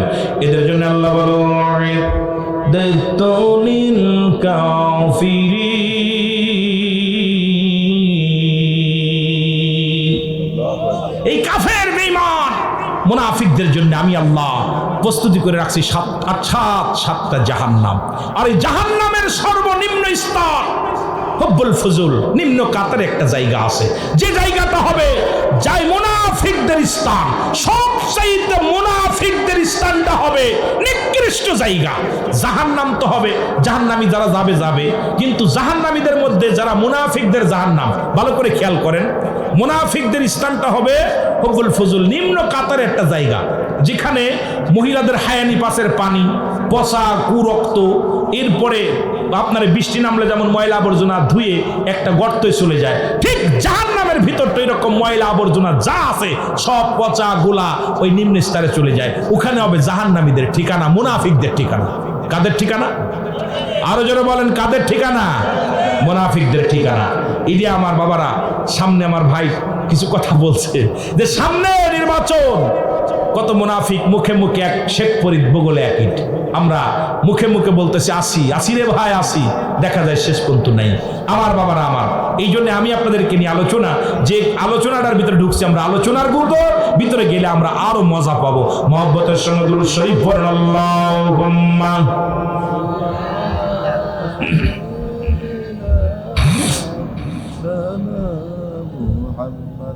উঠাউটি করেন কেন? ছেড়ে দিব? উঠাউটি করলে মাহফিল ভালো লাগে না, মজা লাগে না। একটু বসেন আব্বা। ওয়ালা আলী সাইয়্যিদিনা, এ ভাইরা আমার, বন্ধুরা আমার, যে কথাগুলো বলি দিলের কান্ডা লাগা শোনো। যুবক বন্ধুরা শোনো, চারিদিকে জিনা ব্যভিচার, জিনার শাস্তির বিধান শোনো। আজকে যে মর্গে জিনা হয়, বাংলাদেশে হাজার হাজার জনগণ, বড় কষ্ট। বাংলাদেশের মধ্যে অনেক জিনাকারী জেলখানায় যাওয়ার পর দেখছি ফুলের মালা গলায় নিয়ে ফিরে আসছে। বড় কষ্ট হয়, বড় দুঃখ লাগে। তখনই পৃথিবীর মধ্যে যদি কোনো জিনার শাস্তির বিধান শুনে নাও, যদি কোনো ব্যক্তি, অবিবাহিত পুরুষ, অবিবাহিত নারী যদি জিনা করে, জিনায় যদি লিপ্ত হয়, এই শাস্তির বিধান হলো 100 ডুরা তার গায়ের মধ্যে মারতে হবে। 2-4টে মারা পর জন্য মারা যায়। যুবক বন্ধুরা আমার, যদি মারা যায়, মারা গেলে এর কি করাবেন? গোসল করাবেন, তারপরে কাফন পরাবেন, এরপরে জানাজা পড়াবেন, এরপরে তাকে কি করবেন? মুসলমান তাকে দাফন করাবেন। শুধু অবিবাহিত থাকার কারণে অবিবাহিত নারী, অবিবাহিত পুরুষ কাফন দাফন জানাজা পাবে। জানাজা দিয়ে দাফন দেওয়ার পর বাকি বেতের আঘাতগুলো কবর উপর মারতে হবে রে মুসলমান। আমার বাবারা আমার, খুব খেয়াল করা লাগবে আমার বাজানরা আমার। শুধু অবিবাহিত থাকার কারণে, আর যদি বিবাহিত কেউ জিনা করে, যদি পৃথিবীর মধ্যে বিবাহিত যদি কোনো যুবক যুবতী জিনা করে, স্ত্রী আছে, স্বামী আছে, তারপর অন্য পুরুষের সঙ্গে মিলিত হয়েছে, অন্য নারীর সঙ্গে মিলিত হয়েছে, এদের শাস্তির বিধান হলো মুসলমান নাভি পর্যন্ত দুনিয়ার মধ্যে পুঁততে হবে মাটির নিচে। পুঁতিয়া তাকে কঙ্কার নিক্ষেপ করতে হবে, পাথর ছুঁড়ে মারতে হবে। যতক্ষণ পর্যন্ত সে মৃত্যুবরণ না করবে, ততক্ষণ পর্যন্ত তাকে মারা বন্ধ করা যাবে না।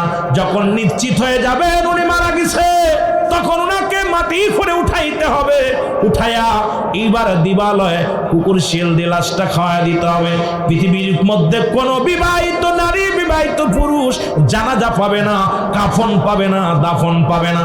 সাতক্ষীরার বাবারা শুনে নেন, যদি একটা বিচার যদি সাতক্ষীরার জমিনের মধ্যে হতো, বাংলার জমিনের মধ্যে যদি 2-4টে হতো, আমার বিশ্বাস এই জমিনের মধ্যে একজনের বোর হাত ধরে আরেকজন টানতো না। একটা বিবাহিত নারীর কাছে অন্য পুরুষ কোনোদিন যেত না। কারণ এই বিচারগুলো না থাকার কারণে আজকে জিনা ব্যভিচার বাংলার জমিনে বেড়েই চলছে। জোরে জোরে বলেন ঠিক কিনা? ভালো করে শোনেন সাতক্ষীরার ভাইরা, কোন বিবাহিত নারী, বিবাহিত পুরুষ, তারা কাফনের কাপড় পাবে না, তারা জানাজা পাবে না, তাদের দাফন দেওয়া যাবে না, তাদের কবর দেওয়া যাবে না। কবর এক কথায় আজকে আমার দেশে অসংখ্য, নেট খুললেই জিনা ব্যভিচার, অমুকের বউ, অমুকের মেয়ে, অমুকের বিবি, অমুকের ভাই। বড় কষ্ট লাগে। এই জন্য আমি আপনাদেরকে বলি, কোরআনের আইন মানো। এই আইন যদি মানতে হয়, ও যুবক, এই আইন যদি মানতে হয়, অবশ্যই তোমাকে ফিরে আসতে হবে। কারণ এই সাতক্ষীরার জমিনে একটা বিচার যদি করা হতো, খোদার কসম, এই জমিনের মধ্যে পাপাচার চিরতরে বন্ধ হয়ে যেত। জোরে বলেন ঠিক কিনা? আর একটু জোরে জোরে চিল্লা বলেন মারহাবা। কোন একদিন এদেশের আকাশে কালেমার পতাকা উড়বে, সেদিন সবাই দুঃখ বেদনা ভুলে শান্তিতে সবাই চলবে। জোরে বলেন ঠিক কিনা? যুবক বন্ধুরা আমার, গভীর মনোযোগ। সুতরাং কোরআন এত সুন্দর বিধান দিছে, কোরআন মেনে যদি দুনিয়ার মধ্যে জীবন গড়তে পারো, জীবন যদি গড়তে পারো কোরআন মাফিক, হাদিস অনুযায়ী যদি কোরআন মাফিক যদি জীবন গড়তে পারো, তোমার আমার জীবনটা সুন্দর হয়ে যাবে। আমার বাবারা আমার, যে কথা বলতেছিলাম শোনো, দিলের কান্ডা লাগান শোনো। এইবার হলো রাসূলের কাছে 2 নাম্বার প্রিয় ছিল মুসলমান তার উম্মতগণ, 3 নাম্বার নবীর কাছে প্রিয় ছিল। এই দুনিয়ার মধ্যে 3 নাম্বার প্রিয় ছিল নবীর কাছে তার বিবিগণ। আল্লাহর নবীর কাছে 3 নাম্বার প্রিয় ছিল তার ভালোবাসো, তোমার বিবি বাড়ি হোক, তোমার বিবিরে তুমি ভালোবাসো। রাসূল তার বিবিগণদেরকে অত্যন্ত ভালোবাসতেন, মায়া করতেন।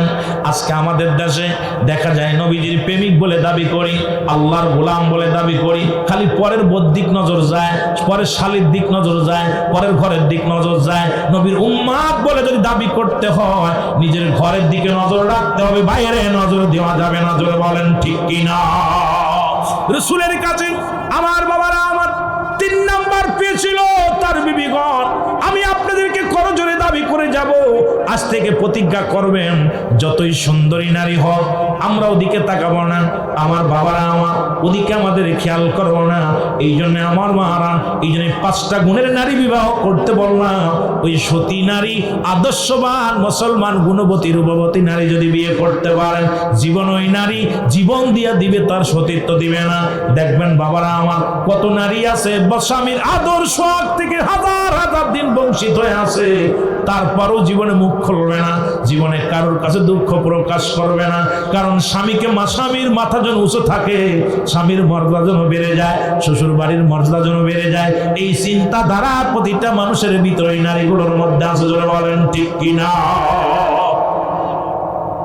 আমার বন্ধুগণ আমার 4 নাম্বার পেয়েছিল রাসূলুল্লাহর কাছে পেয়েছিল সুগন্ধি জিনিস। তোমরা নবীর উম্মত বলে দাবি করবা, গান্ধার মধ্যে টান দিবা, নবীর উম্মত বলে দাবি করবা। তোমরা যদি নবীর উম্মত বলে দাবি করতে হয়, সাতক্ষীরার বাবারা শোনো, যদি তোমরা নবীর উম্মত বলে দাবি করতে হয়, আজ থেকে গাঁজা খাওয়া যাবে না, মদ খাওয়া যাবে না, বিড়ি খাওয়া যাবে না, সিগারেট খাওয়া যাবে না, ফেন্সিডিল খাওয়া যাবে না, ইয়াবা খাওয়া যাবে না। যদি নবীর উম্মত বলে দাবি করতে হয়, আর নবীর উম্মত বলে যদি দাবি না করো, তোমার ইচ্ছা মতো চালাও, তোমার আমি বারণ করব না। কারণ রাসূলুল্লাহর কাছে 4 নাম্বার পেয়েছিল সুগন্ধি জিনিস। এখন নবীর উম্মত বলে দাবি করো, আর দিন-রাত 24 ঘন্টা মাল খেয়ে ডাল হয়ে পড়ে থাকো। মুসলমান শুনে নাও, শুনে নাও, নবীর উম্মত বলে কোনোদিন তোমরা স্বীকৃতি পাওয়া যাবে না। কারণ রাসূলুল্লাহর উম্মত বলে যদি স্বীকৃতি পাইতে হয়, নবীর গুণে গুণান্বিত হওয়ার দরকার আছে কি না? নবীর উম্মত বলে দাবি করবা, সিগারেট আর বিড়ি খাইবা, আর বয়া বয়া গাজায় টান দিবা, মদে টান দিবা। যদি বলেন ঠিক কিনা? এর কবরেতে আগুন পাবি, বিড়ি পাবি না, খারে জম্মের খা, যত খাবি খা। কবরেতে আগুন পাবি, বিড়ি পাবি না, ফেরেশতারা খায় না ঘুষ, থাকিবে না তোর যে হুশ। মুগুর মারিবে ধরে, গর্জন মারিবে ধরে, রক্ষা পাবি না। কবরেতে আগুন পাবি, বিড়ি পাবি না। জোরে বলেন ঠিক কি না? গাঁজা আর ফেন্সিডিল খাইয়া থাকলি রে বেহুশ হইয়া, কবরেতে যাইতে হবে কেন বুঝলি না? আরে কবরেতে যাইতে হবে কেন বুঝলি না? কবরেতে আগুন পাবি, বিড়ি পাবি না। বল কবরেতে আগুন পাবি, বিড়ি পাবি না। জোরে বলেন ঠিক কিনা? পাওয়া যাবে নি, হাজার হাজার মন আগুন পাওয়া যাবে, বিড়ি পাওয়া যাবে না। এর রব্বুল আলামিন আপনার মুখের শামুকটা পবিত্র রাখছে। মুসলমান, পৃথিবীর মধ্যে আসমান যেমনি বানাইলো আমার আল্লাহ, এমনি তোমারে বানাই নাই। জমিন যেমনি বানাইলো এমনি তোমারে বানাই নাই। আমার বাজারে আমার রব্বুল আলামিন এই দুনিয়ার মধ্যে তোমাকে বানাইছে। রব্বুল আলামিন তার কুদরতি হাত মোবারক দিয়ে আজকে সেই মুখের মধ্যে কেমনে বিড়ি লাগায়া দাও, কেমনে সিগারেট লাগায়া দাও, কেমনে মদ খাও, কেমনে মদ খাও, কেমনে মুসলমানি আবার টান দাও। এ আমার দরদি বন্ধুরা, নবীর উম্মত বলে যদি দাবি করতে হয়, আজ থেকে প্রতিজ্ঞা করবার গানের মধ্যে কোনোদিন আমরা গাঁজা টান দিব না, মদে টান দিব না, ইয়াবা খাবো না, আজ থেকে মাদক সেবন করবো না। তাহলে ওয়াজটা দিয়ে তাহলে লাভ আছে। আর যদি ওয়াজ করে নিজেরাই যদি বিড়ি সিগারেট ছাড়তে না পারলাম, আমার বাবারা আমার নবীর গুণে গুণান্বিতই যদি না হতে পারলাম, ওয়াজ নসিহত দে হবে কি? কোনো লাভ নাই। জোরে জোরে চিল্লায় বলেন ঠিক কিনা? কিছুদিন আগে একটা গান গাইলাম, ও বুড়ার চুল পেকেছে, পাকছে দাড়ি, গাল করেছে ব্যাক, তোরা দেখ, তোরা দেখ রে, তবু বুড়া টানে সিগারেট, ঠিক কিনা? ও বুড়ার পাও গেছে কবরে, বুড়া হাতে নিছে লাঠি, বুড়ার মুখে জলে বাইরে, বুড়ার মুখে জলে বাইরে, রে জুনের গুদের বাতি বোড়ার চুল পেকেছে, ও বোড়ার চুল পেকেছে, পাকছে দাড়ি গাল করেছে ব্যাক। তোরা দেখ রে তবু বুড়া টানে সিগারেট। ঠিক কিনা? এই যে শীতের রাত্রে, অন্ধকার রাত্রে একবার জুনি ফুকা পাছায় আগুন জ্বলে, ঠিক কিনা? এটার কি বলে? জুনা কি বলে? এর পিছনে টিপ টিপ করে জ্বলে। এখন আমাদের দেশে দেখি দাড়ি পাইকা গেছে, চুল পাইকা গেছে, বেটা কবরে এক পা চলে গেছে, এরপরও বিড়ি টান্দা টান দুই পাশে গর্ত হয়ে যাচ্ছে, ঠিক কিনা? আরে কবরে হিন্দুরা তো মরে গেলে মুখে আগুন দেয়, আর মুসলমান জীবিত থাকতে মুখের মধ্যে আগুন দিতেছে। বড় কষ্ট। এই কষ্ট কোথায় রাখবো যুবক? এই কষ্ট কোথায় রাখবো? ফিরে আয় মাদক থেকে, ফিরে আয়, ফিরে আয়। যে ঘরে মাদক ঢুকছে সেই সংসার শেষ, স্বামী স্ত্রী মহব্বত শেষ, ভাইয়ে ভাইয়ে শত্রুতায়, ভাই বোনের সাথে শত্রুতায়, বাবার সাথে শত্রুতায়, সংসারের ভিতরে অশান্তি, সংসারের ভিতরে গজব। জোরে বলেন ঠিক কিনা? আর একটু জোরে বলেন ঠিক কিনা? আমার বন্ধুগণ, আমার রাসূলুল্লাহর কাছে 4 নাম্বার পেয়েছিল সুগন্ধি জিনিস। যদি নবীর উম্মত বলে দাবি করতে হয়, আমার মনে হচ্ছে আপনারা অন্য কারোর উম্মত, কারণ নবীর উম্মত বলে বেজার হচ্ছেন। তার মানে ফিরাউনের উম্মত নাকি আল্লাহ জানে, বলা যায় না মুসলমান, না কারণের উম্মত। কারণ আমরা আখির নবীর উম্মতের কথা বলা পর যদি মনটা বেজারে থাকে বড় কষ্ট হয়, কারণ অন্যান্য নবীগণ আফসোস করেছে আখির নবীর উম্মত হওয়ার জন্য। আমি সেই নবীর গুণাগুণের আলোচনা করতেছি, তারপরও কেন আপনাদের মুখটা বেজারে থাকবে? কারণ রাসূলুল্লাহর মহব্বত এই ধারণ করার জন্য বলতেছিলাম। নবী কয় ওমামায়াতি খায়রুল লাকুম ওয়াফাতি খায়রুল লাকুম। নবী কয় আমার ওয়াফাতটাও দুনিয়ার মধ্যে, দুনিয়া থেকে বিদায় নিলাম, এটা আমার উম্মতের জন্য কল্যাণ স্বরূপ। কারণ এই পৃথিবীর মধ্যে থেকে যদি আমি বিদায় নিলাম, আমার উম্মতিরা পৃথিবীতে ভালো কর্ম করে। আজকে যেমন দান করছেন, আজকে মাহফিলের জন্য টাকা খরচ করছেন, আমার নবীজি কয় আমার উম্মতের জন্য প্রশংসা করি আমার আল্লাহর দরবারে। আবার যদি কোনো উম্মত গুনাহের কাজ করে, সঙ্গে সঙ্গে আমি নবী ইস্তেগফার করি আমার উম্মতের জন্য। সুতরাং এমন নবীর উম্মত হইলাম, এই নবীর উম্মত হওয়ার জন্য যুগে যুগে কত নবী রাসূলগণ আফসোস করেছে, আমি আপনি বিনা দরখাস্তই সেই নবীর উম্মত হইলাম। সেই নবী কয় আমার উম্মতিরা গুনাহ করে, মাফ চায় আমি নবী, সেই নবীর উম্মত হয়ে লাভ না লস করছি। যারা বলেন লাভ করছেন না লস করছেন? আহা, কি ওয়াজ শুনবেন আপনারা? আমি বুঝতেছি না কি ওয়াজ শুনতে চান, কি ওয়াজটা শুনতে চান আপনারা? ওয়াজের মনে হচ্ছে আপনারা কিছু বুঝতেছেন না, সব বুবা। আহা, আমার বন্ধুগণ, আমার গভীর মনোযোগ। এই জন্য আমাদের কি ঈমান ও আকীদার মধ্যে থাকতে হবে ঈমান। ব্যক্তির জীবনের অমূল্য সম্পদের নাম হলো ঈমান। ব্যক্তির জীবনের অমূল্য সম্পদের নাম হলো রূহ, আর মানব জীবনের অমূল্য সম্পদের নাম ঈমান।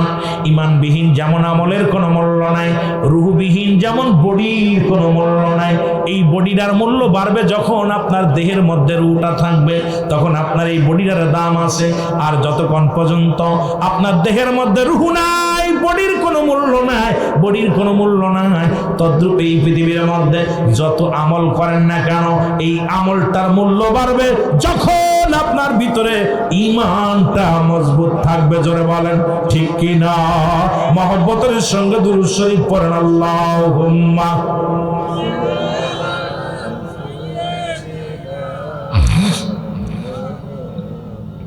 ওয়ালা আলি সাইয়্যিদিনা। সারা দিব, আপনাদেরকে বেশি কষ্ট দিব না, সারা দিব আর অল্প একটু মহব্বতে বলেন আল্লাহুম্মা।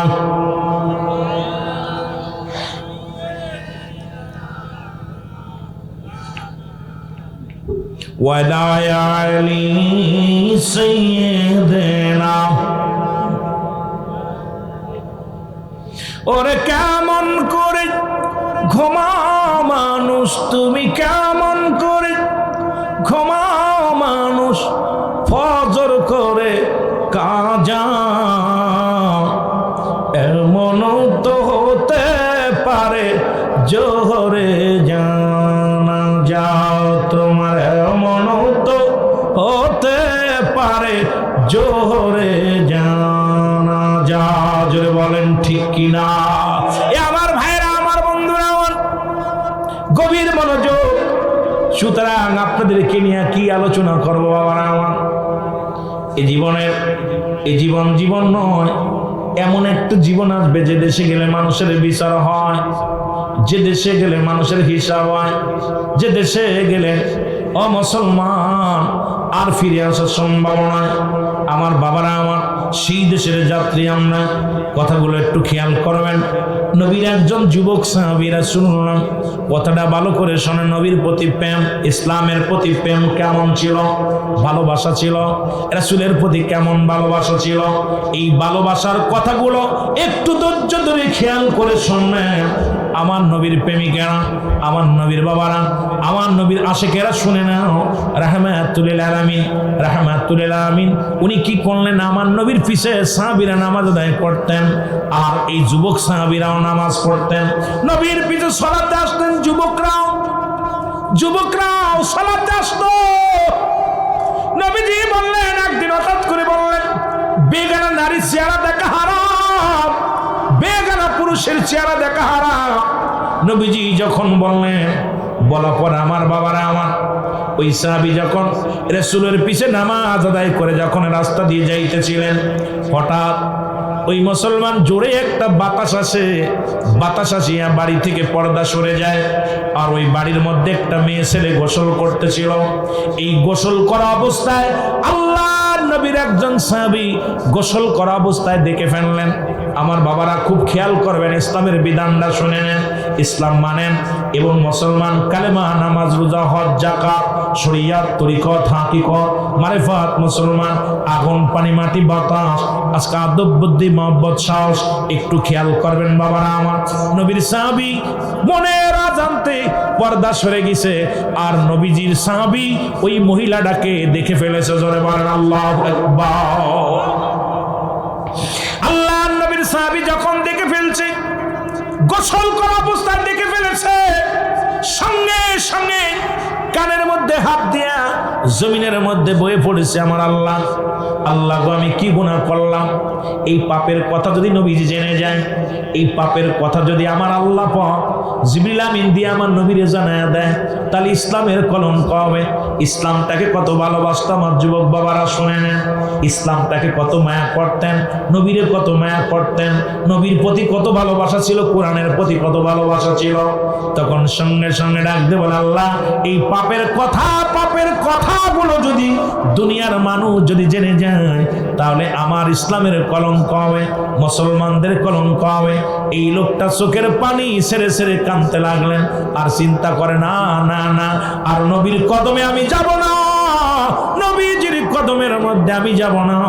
কারণ রাসূল পাক সাল্লাল্লাহু আলাইহি ওয়াসাল্লাম যদি জানতে পারে, আমার পাপের কথা যদি জানতে পারে গো,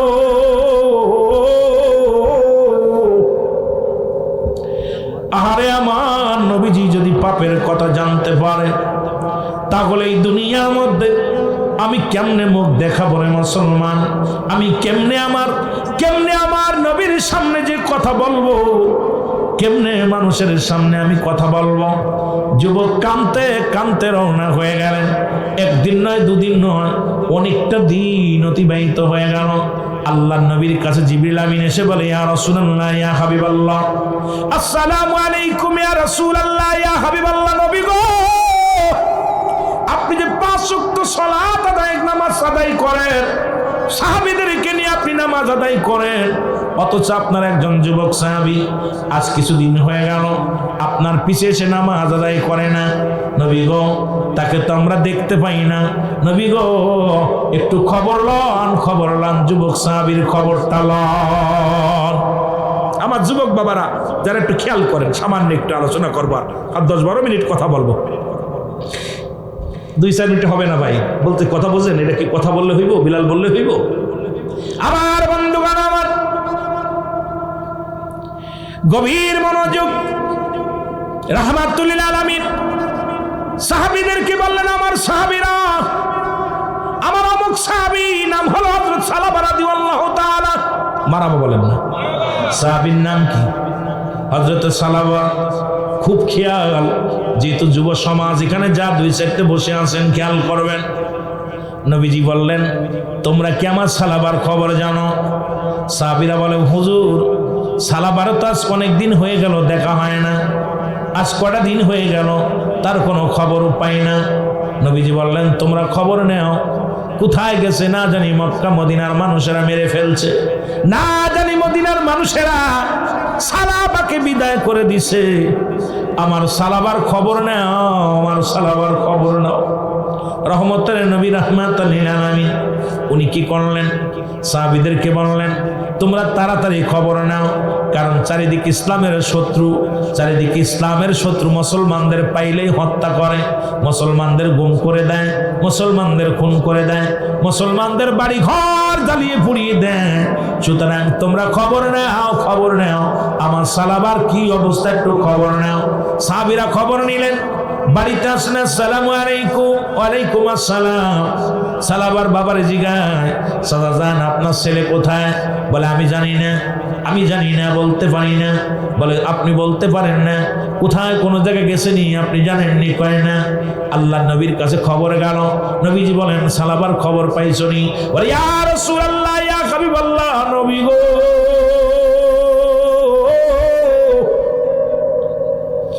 ও মায়ার নবী, ওই সালাবার সন্ধান আমরা পাই নাই গো নবী। নবী ডাকতে বলে সাহাবীরা রে, আয় তোরা আয়, তাড়াতাড়ি আয়।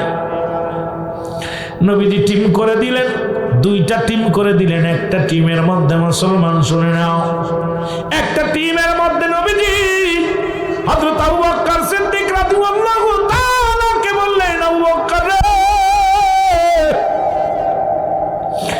যাও তুমি যাও, হযরত আলী রাদিয়াল্লাহু তাআলাকে সঙ্গে করে নিয়ে যাও। হযরত ওমরকে ডাকতে বলেন, ওমর রে তুমি যাও, তুমি যাও, উসমান গনিকে সঙ্গে করে নিয়ে যাও। উত্তর দিকে রওনা হও, দক্ষিণ দিকে রওনা হও, পূর্ব দিকে রওনা হও, পশ্চিম দিকে রওনা হও, কারণ আমার সাহাবীরে খুঁজে বাইর করো, না জানি কাফেররা হত্যা করে ফেলেছে, না জানি কাফেররা এই দুনিয়ার মায়া ছেড়ে বিদায় করে দিছে। সুতরাং আমার নবীজি চোখের পানিগুলো ছেড়ে ছেড়ে কান্দে, ডাকতে বলেন ও সাহাবীরা, খবর নাও, তাড়াতাড়ি খবর নাও। খবর নেওয়ার জন্য রওনা হয়ে গেলেন। আমার বাবারা অঞ্চলে অঞ্চলে খবর নিলেন, কোথাও পায় না। নবীজি বললেন মরুপ্রান্তরে চলে যাও, দেখো খবর পাওয়া যায় কিনা। মরুপ্রান্তরে চলে গেলেন। হযরত আবু বকর সিদ্দিক রাদিয়াল্লাহু তাআলা, হযরত আলী রাদিয়াল্লাহু তাআলা দুজনে যাইয়া রাখালিদের ডাক দেওয়া, রাখালেরা রে, তোমরা কি সালাবা নামে কোন নবীর সাহাবীরে দেখছনি? আল্লাহ নবীর সাহাবীরে দেখছনি? লোকজনেরা বলে তোমরা কারা, তোমাদের তো চিনলাম না। বলে আমরা হলাম নবীর সাহাবী, আমার নাম আবু বকর, আমার নাম হযরত আলী, আমরা এসেছি সালাবারে খোঁজার জন্য। তোমরা কেউ কি বলতে পারো রে সালাবার সন্ধান পাও, বলতে পারো কিনা? রাখালেরা বলে ভাই আমরা তো সালাবারে চিনি না, নবীর সাহাবীদের চিনি না, তবে একটা যুবক, লম্বা চওড়া একজন যুবক আজ কটা দিন হয়ে গেল এই মহল্লার মধ্যে প্রবেশ করেছে। সকাল হলে নেমে আসে, পাহাড়ে চলে যায়, ওই পাহাড়ের চড়ার উপরে বসে বসে কান্দে, কাঁদতে কাঁদতে চোখ দিয়া পানি পড়তে পড়তে চোখের গোস্তগুলো খুশিয়ে খুশি জমিনের মধ্যে পড়ছে। এই মানুষটা হাঁটতে পারে না, চলতে পারে না। আবার সন্ধ্যা যখন ঘনিয়ে আসে, ওইটা আর একটা গাছের ওই পাহাড়ের মধ্যে চলে যায়। এই মানুষটা আমাদের নিয়ে যাও, কে রে আমরা চিনি না, তবে এই মানুষটার কান্না দেখে আমাদের পশুগুলো খানা ছেড়ে দিছে। এই মানুষটার কান্না দেখে আমাদের পশু পাখিগুলো সব খানা ছেড়ে দিছে। এই মানুষটার কান্না দেখে আমাদের বকরিগুলো খানা খায় না। আজকে যখন উঠতেছিল এই মানুষটা হাঁটতে পারে না, দুলে দুলে জমিনের মধ্যে পড়ে যায়। আমরা দেখলাম এই লোকটা হাঁটতে পারে না, লাঠি বর্দে হাঁটে। তখন আমরা কি করলাম, আমাদের বকরিগুলো দোহান করিয়া কিছু দুধ নিয়ে একটা পাতিলের মধ্যে নিয়ে দিলাম লোকটাকে খাবারের জন্যে। এই লোকটা এই পাতিলটা ধরে চোখের পানি ছেড়ে এমন ভাবে কাঁদতেছিল, চোখের পানিগুলো পড়ে পড়ে দুধার পানি একাকার হয়ে গেছিল। হে সাতক্ষীরার যুবকেরা, কয়দিন কেঁদেছ, দুনিয়া থেকে বিদায় নিয়ে লাগবে। রব্বুল আলামিন দেখতে বলেন কুল্লু মান আলাইহা ফান, এই দুনিয়ার সব কিছু ছেড়ে চলে যাওয়া লাগবে। এই পৃথিবীর মধ্যে যা কিছু আছে সব কিছু আমার আল্লাহর জন্য বিচ্ছিন্ন করে দিবেন। এই জমিনের মধ্যে যত পানি আছে সব পানিগুলো পুড়ে ছাই হয়ে যাবে, জমিনের যত মাটি আছে সব মাটিগুলো পুড়ে তামা হয়ে যাবে। যেদিন কিচ্ছু বলতে কিচ্ছু থাকবে না, সেদিন থাকবে শুধু আমার আল্লাহ। সুতরাং কেন এত বড়াই করো, কেন এত মস্তানি করো? আমি মাঝে মাঝেই বলি, কার জন্য তুমি সুদ খাও, কার জন্য তুমি ঘুষ খাও, কার জন্য জিনা ব্যভিচার করো? এই দুনিয়ার সম্পদ খাবে লোকে, তোমার দেহ খাবে পোকে।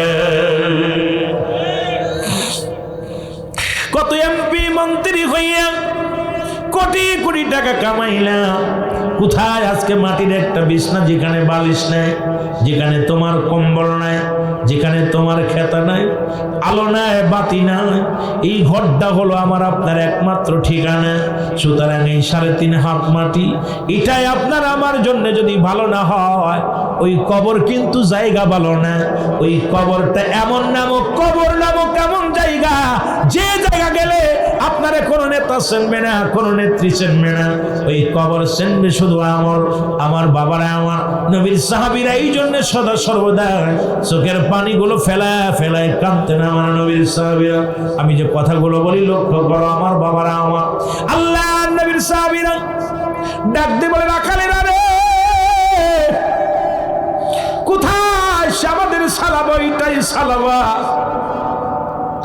বলে, ভাই রে, আমরা তো সালাবার চিনি না। ওই কান্দন গত সাহাবী দেখেছি, কাঁদতে কাঁদতে শুধু চোখের পানি ছেড়ে কান্দে আর কান্দে, চোখের পানিগুলো ফেলায় রব্বির কারিমের দরবারে হাত উঠায় কান্দে। এই লোকটা হাঁটার বল নাই, গায়ে বল নাই, এই লোকটা কঙ্কাল হয়ে গেছে, দেহখানা শুকাইয়া। অথচ আবু বকর ডাক দিয়ে বলে, ভাই আলী, নিশ্চিত আমাদের সালাবা হবে, চলো যাই। দৌড়ে গেলেন, দৌড়ে যায় দেখে পাহাড়ের একটা কন্যারে বইয়া সালাবা কান্দের ডাক দিয়ে বলে, রব্বুল আলামিন, এই দুনিয়াতে যত শাস্তি দিবা দাও, এই দুনিয়ার মধ্যে যত কষ্ট দিবা দাও, আল্লাহ ওই কবরে আমার কষ্ট দিও না। আল্লাহ, আমার নবীর কানে আমার পাপের কথা পৌঁছায়া দিও না। এই দুনিয়ার পাপের কথা যদি আমার দুনিয়ার মানুষ জানে, যদি আমার মহল্লার মানুষগুলো আমার পাপের কথা জানে, আমি কেমনে মুখ দেখাবো রে আল্লাহ? আল্লাহ গো, আমার এই পাপের কথা যেন দুনিয়ার মানুষ কেউ জানতে না পারে। পিছন থেকে আল্লাহ নবীর সাহাবী হযরত শেরে খোদা হযরত আলী রাদিয়াল্লাহু তাআলা ডাক দিয়ে বলেন, সালাবারে, কেন কাঁদছো? সালাবার ডাক শুনে, যখন ডাকটা শুনেছে সালাবা ওজার নেড়ে কান্দের বলে, ভাই আলী,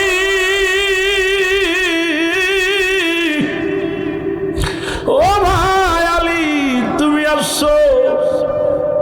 আবু বকর বলে, সালাবারে, শুধু আলী আসে না, আমি আইছি। আমার নবীজি আমাদের পাঠায়া দিছে, তুমি এখানে কেন? তুমি এত কাঁদছো কেন? সালাবা বলে, ও ভাই নবীর সাহাবীরা রে, আগে বলো, আমার আল্লাহ রাব্বুল আলামিন কি আমার নবীরে আমার পাপের কথা জানায়া দিছে? এ সাতক্ষীরার বাবারা, নবীর সাহাবীরা পাপের ভয়ে কেমনে কাঁদেছে?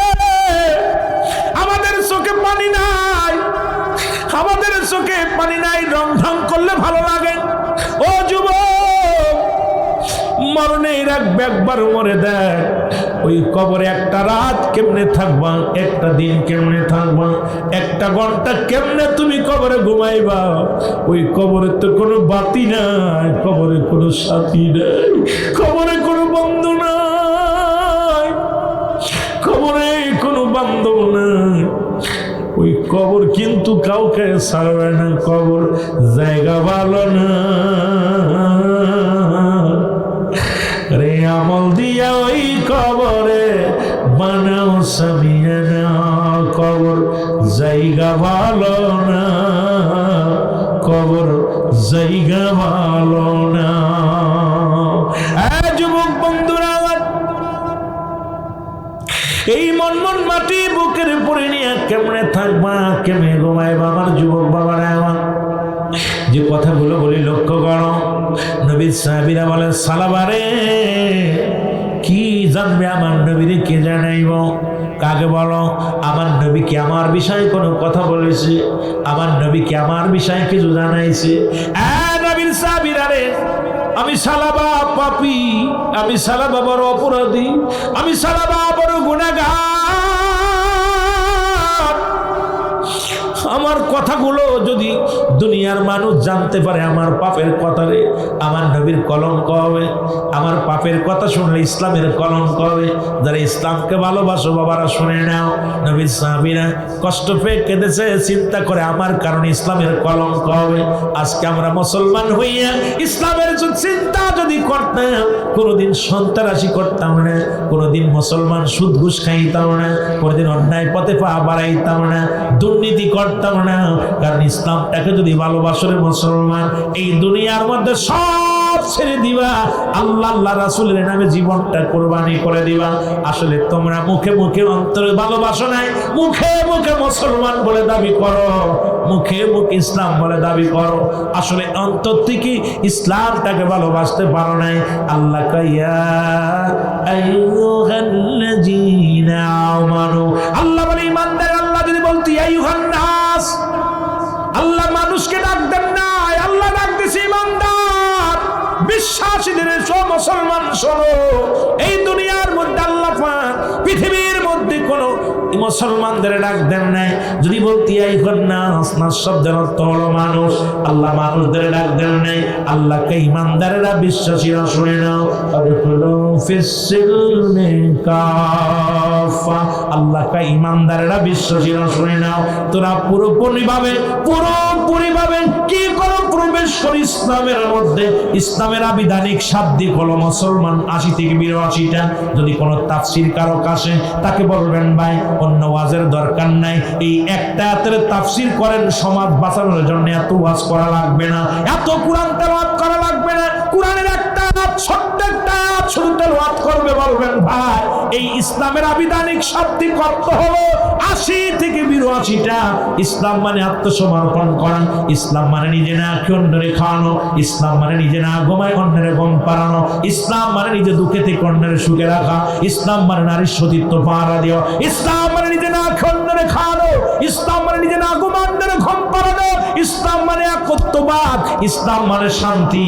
এই ইসলামের কথা যদি মুসলমান এই 80টা যদি বিশ্লেষণ করে, কোন মুফতি সাহেব, কোন তাফসীর কারক যদি এই একটা আয়াতের তাফসীর যদি করে, এই সমাজের মধ্যে আর ওয়াজ লাগবে না। এখানে এক ঠুকা ওখানে এক ঠুকা দিয়ে লাভ নাই। কোরআনের একটা আয়াতের ব্যাখ্যা বিশ্লেষণ করে আলোচনা করতে বলবেন, দেখবেন রাতকে রাত কেটে যাবে, আলোচনার মধ্যে শুধু শান্তি আর শান্তি ফিরে আসবে। ইসলাম যে আত্মশুদ্ধির জন্য আসছে, ইসলাম যে মানবতার জন্য আসছে, ইসলাম যে মানব কল্যাণের জন্য আসছে, ইসলাম যে মানব সেবার জন্য আসছে, ইসলাম যে রাষ্ট্র সেবার জন্য আসছে, ইসলাম যে জনকল্যাণের জন্য আসছে, ইসলাম কিসের জন্য আসছে, সব বিশ্লেষণ এই একটা আয়াতের মধ্যে আছে। কিন্তু আমরা তাফসীর কারকরা এখান থেকে একটা আয়াত ওখান থেকে একটা আয়াত বলে শুধু আলোচনা ইচ্ছা মতো আলোচনা করি, আপনাদেরকে একটু ভালোবাসা দিয়ে প্রেম দিয়ে চলে যায়। আসল আলোচনা মানুষ শুনতে চাই না, আসল আলোচনার মধ্যে আমরা ডুবতে চাই না, কারণ আমাদের মন গড়া মতো আলোচনা করি। আপনারাও তৃপ্তি পান, যত আনন্দ দিতে পারি আর যত রন্ধন করে কথা বলতে পারি, এগুলো আপনাদের মজা লাগে, এগুলো বন্ধ করতে হবে। ইসলামের বিধানটা আগে শিখতে হবে। জোরে জোরে চিল্লায় বলেন ঠিক কিনা? এত ওয়াজের প্রয়োজন নাই। তাফসীর কারকের হাতে কোরআনটা ধরাই দেব, ভাই একটা আয়াত, বেশি দরকার নেই, এই একটা আয়াতের তাফসীর করেন, আর লাগবে না। আপনি একটা আয়াতের তাফসীর করেন, দেখবেন ইসলাম যে সর্বজননী, ইসলাম যে আত্মশুদ্ধির জন্য আসছে, ইসলাম যে নারীর সতীত্বর পাহারা দেওয়ার জন্য আসছে, ইসলাম একত্ববাদ, ইসলাম শান্তি, ইসলাম জনকল্যাণ, ইসলাম সমাজ কল্যাণ, সব রাষ্ট্র সব কিছু এর ভিতর বাইরে হয়ে যাবে। কারা করবে? ইমানদারেরা করবে, কোনো মানুষে করবে না। এই জন্যে ইসলামের ভিতর ঢুকছে মানুষ। আল্লাহ তো বলছি ইয়া আইয়ুহাল্লাযীনা আমানু, ইমানদার বিশ্বাসীরা। ইসলামের ভিতর ঢুকবে কারা? এই বিশ্বাসীরা, ইমানদাররা। আর ইমানদার যদি একবার ইসলামের মধ্যে ঢুকতে পারে, দুর্নীতি দূর হয়ে যাবে। ইমানদার যদি ইসলামের মধ্যে একবার ঢুকতে পারে, জিনা ব্যভিচার বন্ধ হয়ে যাবে। ইসলামের মধ্যে যদি ইমানদার ঢুকতে পারে, মুসলমান সুদ ঘুষ দূর হয়ে যাবে। ইসলামের মধ্যে যদি ইমানদার দূর হয়ে মুসলমান ঢুকতে পারে, এই সমাজের মধ্যে চিরতরে দুর্নীতি দূর হয়ে যাবে। এই জন্য মুখে মুখে বলি ইসলাম ইসলাম, গলা ফাটাইতেছি, আসল ইসলামটা ধারণ ক্ষমতা আমাদের মধ্যে নাই। জোরে জোরে চিল্লায় বলা যাবে না, ঠিক কি না? আর একটু জোরে জোরে চিল্লায় বল আল্লাহু আকবার। আজি ফুল গাছে ধরেছে ফুল, আজি ফল গাছে ধরেছে ফল। আমরা মুমিন কেমনে পারি না কোরআন পড়িতে, বলো পারি না হাদিস পড়ি, বলো আজি ফুল গাছে ধরেছে ফুল, আজি ফল গাছে ধরেছে ফল। আমরা মুমিন কেমনে পারি না কোরআন পড়িতে, বলো পারি না। বাবা যদি হয় নামাজি, মেয়ে যদি হয় মুসলমান, মা যদি হয় বুজুর্গি, ছেলে হবে আরো নামাজি। আজি বাবার তো নাই নামাজ, মার তো নাই পর্দা, মুখে মুখে বলি সব মুসলমানি। আজি ফুল গাছে ধরেছে ফুল, আজি ফুল গাছে ধরেছে ফুল, আজি ফল গাছে ধরেছে ফল। আমরা মুমিন কেমনে পারি না কোরআন পড়িতে, বলো আমরা মুমিন কেমনে পারি না কোরআন পড়িতে। এ যুবক, দিলের কান্না লাগা শোনো গো। নবীর সাহাবী হযরত আবু বকর সিদ্দিক রাদিয়াল্লাহু তাআলা, হযরত আলী রাদিয়াল্লাহু তাআলা ডাক দে বলে, সালাবারে চল চল, তাড়াতাড়ি চল। ডাক দে বলে, ভাই আবু বকর রে, আমার জন্য কোন আয়াত নাজিল হইছেনি? আমার রাসূল আমার বিষয়ে কিছু বলছেনি? এরা নবীর পাগলেরা শোনো। নবীজির সাহাবীরা বলে, না রে সালামা, না,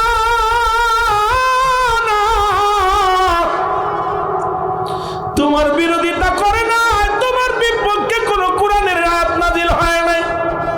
সালাবা উঠতে পারে না, দুই সাহাবীর ঘাড়ে ভর দিয়া রাসূলুল্লাহর কদমের মধ্যে আসলো। আমার বাবারা, আমার নবীজির কদমে আসা পর নবীর কদমের মধ্যে চুমা দিয়া বলে, ইয়া রাসূলুল্লাহ, ইয়া হাবিবাল্লাহ। আমার নবী ডাক দিয়ে বলে, সালাবারে তুমি কোথায় গেছিলা, কেন গেছিলা? বলে, ইয়া রাসূলুল্লাহ, ইয়া হাবিবাল্লাহ, আমি আমার মনের অজান্তে একটা ঘরের গোসল করা অবস্থায় একটা নারীকে আমি দেখে ফেলেছিলাম বেপরদায় নবী গো। আমি মনে করেছি কথাটা হয়তো আপনারে জিবরিল আমিন জানায়া দিবে। নবী গো, আমি কেমনে আপনারে মুখ দেখাবো, কেমনে আপনারে আমি মুখ দেখাবো? ইসলামের কলঙ্ক হবে নবী গো। এই কারণে আমি নবী গো আপনার চোখের আড়াল হইয়া ওই জঙ্গলের ভিতরে চলে গেছিলাম নবী গো। আমার নবী কয়, সালাবারে তোমার বিষয়ে কোন আয়াত নাজিল হয় নাই। সালাবারে তোমার বিষয়ে জিবরিল আমিন আমারে কিছু জানাই নাই। এরে আল্লাহর নবী ডাকতে বলে, সালাবারে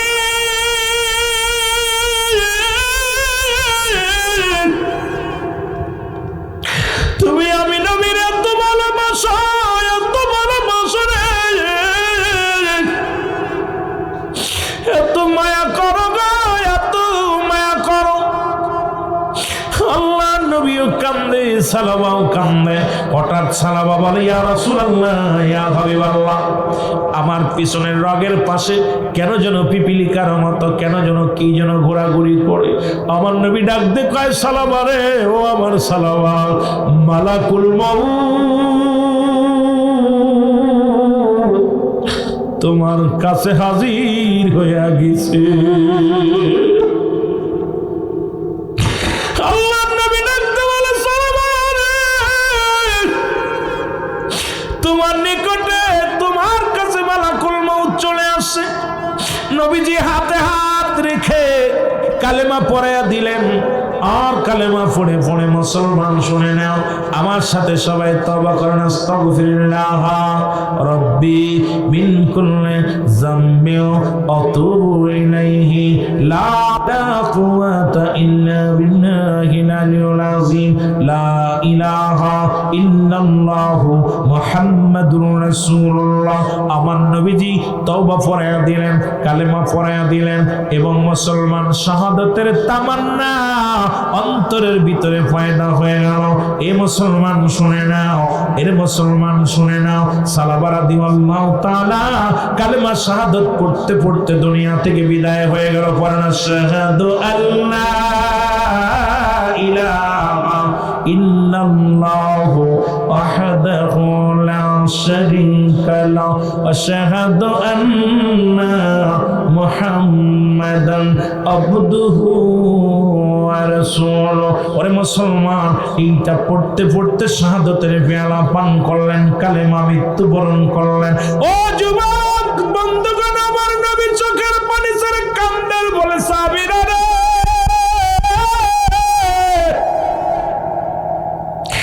আমার সালাবা একটা ভুলের কারণে রে পাপের ভয়ে জীবনটা দিয়া দিল। আর কত মেয়ে মানুষ নিয়ে কত হোটেলে ঢুকলা গো, কত মেয়ে নিয়ে বাজারে আড্ডা মারলা, স্কুল কলেজে কত বেগানা নারী নিয়ে গল্প করলা, একদম চোখের পানি তোমার পড়ে নাই। এত সহজ কি জান্নাত রে বাবা, এত সহজ কি জান্নাত? ইসলামটা তো এত সহজ না, আবার কঠিন না রে মুসলমান। তুমি ইসলামের মধ্যে থাকবা, তোমার ইচ্ছা মতো মন গড়া মতো চলবা, অধিকার তোমারে কে দিছে রে বাবা? এবার দয়াল নবীজি সাহাবীদেরকে বললেন, সাহাবীরা রে, তোমরা আমার সালাবারে গোসল করো। আমার সালাবারে গোসল করানো হলো।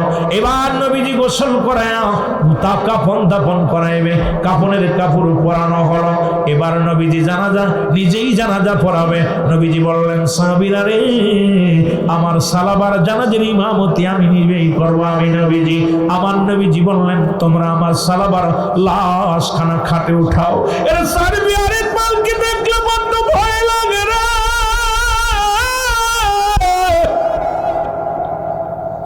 ওই মসজিদ থেকে কখন যেন পালকি এসে যাবে রে, আল্লাহ আল্লাহ। ওরে সাদের বাড়ি, সাদের ঘর, সাদের স্ত্রী সব পর বানায় দিবে রে আমারে, আল্লাহ ও আমার আল্লাহ রব্বুল আলামিন।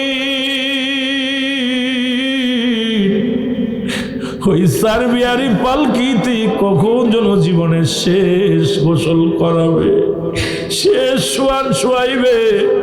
ও রব্বুল আলামিন, বাঁচার কোনো পথ নাই, বাঁচার কোনো পথ নাই। আল্লাহর নবীজি সাহাবীদেরকে বললেন, তোমরা লাশটা নিয়ে ওই ফাঁকা ময়দানে যাও, আমি নবী নিজেই সালাবার জানাজা পড়াবো। সবাই লাশখানা নিয়ে গেলেন, দাঁড়ায় আছে কাতারে কাতারে মানুষ দাঁড়ায় আছে। নবীজি আস্তে আস্তে করে পা ফেলায়। হযরত উমরে ফারুক ডাক দিয়ে বলে, নবী গো, সব মানুষ কাতার বন্দী হয়ে দাঁড়ায় আছে, আপনি আসেন না কেন? আমার নবী বলেন, ওমর রে, আমি আইব কেমনে? এত পরিমাণ মানুষ, এত পরিমাণ ফেরেশতা আসমান থেকে আসছে জমিনের মধ্যে, আমি নবীর পাটা রাখার জায়গা নাই। আরে সাহাবীরা ডাকতে বলে, নবী গো, এখনই তো জানাজা হবে। আমার নবী কয়, উমর রে, ধীরে ধীরে তোমরা কাতার বন্দী হয়ে দাঁড়াও, আমি নবী আসছি। আমার নবীজির সামনে গেলেন, গুটি গুটি পায়ে আস্তে আস্তে করে আগায় গেলেন। আমার নবী বলেন, সাহাবীরা রে, আজকে আকাশ থেকে এত পরিমাণ অসংখ্য ফেরেশতা আমার সালাবার জানাজায় হাজির হয়ে গেছে। আজকে তোমরা দেখছো না আমার আল্লাহ রাব্বুল আলামিন আমার সালাবার উপরে এত খুশি হয়েছে। এই দুনিয়ার মধ্যে আমার যুবক সাহাবীর উপরে রব্বি কারীম এত রাজি, এত খুশি হওয়ার কারণে অসংখ্য ফেরেশতা পাঠায়া দিয়েছে। জানাজা শেষ করে নবীজি হাত উঠায় দোয়া করে। জিবরিল আমিন এসে বলে, নবী গো, আপনি সালাবার জন্য দোয়া করেন, অথচ জান্নাতি ফেরেশতারা 8টা জান্নাতের দরজা খুলে রাখছে স্বাগতম জানানোর জন্য। আহলান সাহলান নবী গো, ও মায়ের নবী, ওরা টানাটানি করবে সালাবারে নিয়ে। সব জান্নাতি ফেরেশতারা সবাই চাইবে তারে ঢুকানোর জন্য। নবী গো, সব করা দরজা খোলা, সালাবার মন যেটা চায় সেটা দিয়ে প্রবেশ করবে। জিবরিল আমিন এসে ডাকতে বলে, নবী গো,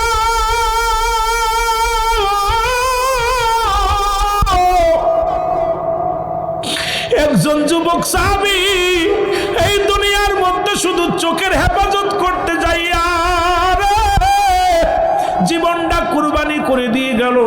ও সাতক্ষীরার বাবারা, সারা জীবন তাফসীর ওয়াজে বসলা, তাফসীরুল কোরআনে মাহফিলে বসলা, আজ পর্যন্ত চরিত্র কন্ট্রোল করলা না। মুখে মুখে ওয়াজ করলা, শুনলা কান দিয়া, বাস্তবে তোমরা আমল করলা না। অনুরোধ করি যুবকরে, অনুরোধ করি, এই পৃথিবীর মধ্যে আসার একটা সিরিয়াল আছে যার কোনো সিরিয়াল নাই। কখন কে চলে যাবে বলতে পারি না। বাবার আগে সন্তান যেতে পারে, সন্তানের আগে বাবা যেতে পারে। এই জন্য আপনাদের কাছে আমি করজোরে দাবি করব, যতটুক সময় দুনিয়ার মধ্যে জিন্দা থাকেন বেশি বেশি তওবা করবেন, আল্লাহর দরবারে কাঁদবেন। রব্বে কারীম যদি ক্ষমা করে দেয় তবে কতই না মঙ্গল। জোরে বলেন ঠিক কিনা? আল্লাহ রাব্বুল আলামিন ঈমানদারদের জন্য একটা নয় দুটো, আল্লাহ বলে উইদ্দাত লিল মুমিনিন, মুমিনদের জন্য, মুত্তাকিনদের জন্য 8টা জান্নাত প্রস্তুতি করা রয়েছে। জোরে বলেন না মারহাবা। আর একটু জোরে বলেন মারহাবা। সুতরাং ইমানদার মুমিনের জন্য জান্নাত। আমার বাবারা, হযরত সালাবার জন্য আমার নবীজি মিষ্টি হাসি দিয়ে বললেন, আমার সাহাবীরা এত পরিমাণ লক্ষ লক্ষ ফেরেশতারা জমিনের মধ্যে নেমে আসছে আমার সালাবার দোয়া করার জন্য। সুতরাং যুবক বয়সী হবে জান্নাতি, 18 বছরের যুবক, 16 বছরের যুবতী। সুতরাং আজকে একটা জান্নাতি যুবকের জন্য 70টা করে হুর অপেক্ষা করতেছে। একটা নয় দুইটা না, 70টা করে। আর একটা জান্নাতি মহিলার জন্য 70টা করে গেলেমান অপেক্ষা করতেছে। যারা দুনিয়ার মধ্যে যদি তাদের হাতের কেনি আঙ্গুল যদি বাইর করতো, এই দুনিয়ার আলো বাতাস হার মেনে যেত। আমরা দুনিয়ার সুন্দরীর পাশে দৌড়াইলাম, কিন্তু আপনার জন্য জান্নাতের মধ্যে হুর গেলেমান অপেক্ষা করতেছে। আয় আয়, তোদের জন্য আমরা আসি স্বাগতম জানানোর জন্য। এই জন্য দুনিয়া কয়দিন ভাই, 40-50 বছর বাঁচবো, 80 বছর বাঁচবো। এই দুনিয়ার মুখে লাথি না রে, আমরা সব ফেলে দিয়ে আমরা আখিরাতমুখী হতে চাই কি চাই না? জোরে বলেন, চাই কি চাই না? আর আলোচনা নয়, যেহেতু আরে বাবা 12টা পার হয়ে গেছে, আমি ওর আলোচনার মধ্যে যাব না। আপনারা ছিলেন, বসেছিলেন, মজা লাগছিল আলোচনা করতে, কিন্তু অনেকেই চিন্তা করছে কেন আপনারা কি চান আমার বোঝা হয়ে গেছে। কেন আপনারা যেটা চান এটা আমি দিতে পারি না, কারণ আমার দ্বারাই গিবাত করা, সমালোচনা করা, গান গাওয়া, এই যে নাচ গাই আপনার ঢং করা, এগুলো আমি পারি না। যতটুকু সময় থাকবো চোখের পানি ফেলানোর চেষ্টা করতে হবে, আমলের ওয়াজ করতে হবে, ঈমান আকীদার আলোচনা করতে হবে। আজকে আমাদের সমাজ জাতিকে বাঁচানোর দরকার আছে কিনা? জোরে বলেন, আছে কিনা? আল্লাহ বুঝার তৌফিক দান করুক। জোরে বলেন আমিন। সুতরাং আপনারা অনেকেই আজকের এই মাহফিলে আল্লাহ আজকের মাহফিলের অনেকেই আপনারা টাকা দিয়েছেন। আর যদি কেউ দিতে চান ভিতরে একটু যান, ভিতরে যদি কেউ দিতে চান মসজিদের জন্য, মসজিদ উন্নয়ন প্রকল্পের জন্য, আমার আলম ভাই অত্যন্ত আশিক মানুষ, আমার মাদ্রাসায় 2বার গেছে, ওনার সাথে আপনারা সহযোগিতায় কাজ করবেন। আর এলাকার আমার ভাই গেছে, আমার মাহফিলে গেছে, আর এক ভাই 3-4 ভাই গেছে আমার সাথে, কয়েকটা মাহফিলে গেছে। আমার অনেক ভালো লাগছে আপনাদেরকে যে এই এলাকার মানুষগুলো খোদা ভীরু, রাসূল ভীরু। সুতরাং আপনারা যদি কেউ দিতে চান নগদ, আজকের মাহফিলের সম্মানিত সভাপতি জনাব মোহাম্মদ বালিয়াদি থানা, হাফিজে আমার সাথে সভাপতি আব্দুর রউফ সর্দার। আব্দুর রউফ সর্দার 10,000 টাকা দান করছে, জোরে বলেন না মারহাবা। মহিলা 1000 টাকা। আর রূপবান মহিলা উনি দিছে 1000 টাকা। আল্লাহ কবুল করো, মঞ্জুর করো, সব সময় সমাধান করো, জোরে চিল্লাই বলেন আমিন। যদি আরেকজন 100 টাকা দিয়ে, যদি কেউ পারেন 10,000 টাকা মসজিদের জন্য, তো অনেক কালেকশন করছে, আমার কালেকশন করতে বলেন আর আমি পারিও না, আমার ভাইরা আমাকে বলেও নাই। তবে আমাদের 10-এর লাঠি 1-এর বোঝা, এত সুন্দর প্যান্ডেল, যদিও প্যান্ডেল যা করছে শুক্রিয়া, অনেক জায়গায় এই খালি এটুকু করে, লাইট করে, ভিতরে প্রয়োজন নাই। আজকে আপনাদের উপরেও সামিয়ানা দিছে, তারপরে ঠান্ডার মাত্রা একটু বেশি, তারপরে আমি তার আপনাদের এত বড় বক্তা না। বড় বক্তা হইলে হয়তো আপনারা থাকতেন, আলোচনা শুনতেন। আকাশের নিচেই জমিনের উপর আমার মতো নরাধন, আমার মতো পাপী, আমার মতো গুনাহগার, রব্বে কারীম যেন আমাকে মাফ করে দেয়। আরেকজন 100 টাকা দিচ্ছে, জোরে বলেন মারহাবা। এখন দোয়া হবে। দোয়ার আগে আজকের মাহফিলের সম্মানিত সভাপতি সাহেব, আমি তাকে অনুরোধ করব, জনাব সামাদ মি বিশ্বাস সাহেব, উনি আজকের মাহফিলের সমাপ্তি ঘোষণা করবে, এরপরে দোয়া হবে। আপনি দোয়া করবেন। জীবনের পঞ্জীভূত গণার কথা মনে করিয়া রব্বি কারীমের দরবারে বলুন আল্লাহুম্মা আমিন। জীবন ভরে যত গুনাহ করেছেন সমস্ত গুনার কথা মনে করিয়া মহিয়ান গনিয়ান সর্বশক্তিমান মাবুদের দরবারে আবার বলি আল্লাহুম্মা আমিন। ربنا ظلمنا أنفسنا وإن لم تغفر لنا وترحمنا لنكونن من الخاسرين رب العالمين।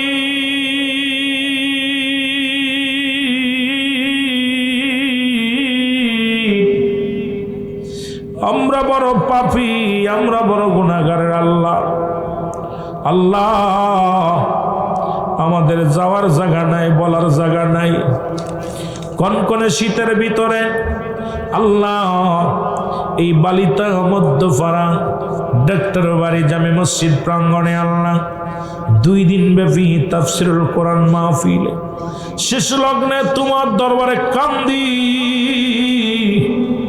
এ সময় কত মানুষ জেলখানায়, কত মানুষ হাসপাতালে, কত মানুষ মৃত্যু শয্যায় সজ্জিত। রব্বুল আলামিন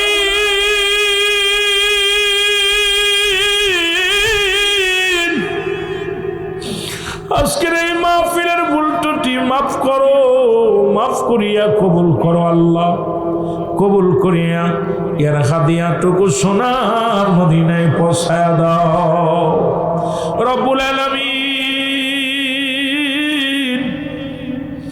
আজকের এই মাহফিলে আমরা যারা 2খানা হাত বাড়াইলাম, জানি না রে কার জন্য জনম দুঃখিনী মা নাই, কার জন্য আব্বা নাই। এমনও হয়ে গেল রে মা বাবা দুজনের একজনও বেশি না।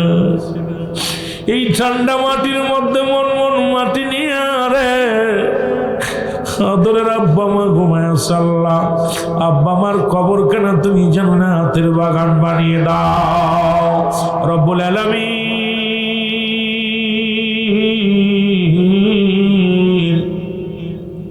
এই গ্রামের মধ্যে আল্লাহ এই বালিতা জমিনের মধ্যে যত কবরবাসী আছে কবরে আযাবগুলো মাফ করে দাও আল্লাহ। আমাদের ছেলে মেয়ে যারা লেখাপড়া করেছেন শক্তি বাড়া দাও আল্লাহ। আমাদের ছেলে মেয়ে যারা বিদেশের মাটি তার সহি সালামত রেখে হায়াত বাড়িয়ে দাও রব্বুল আলামিন।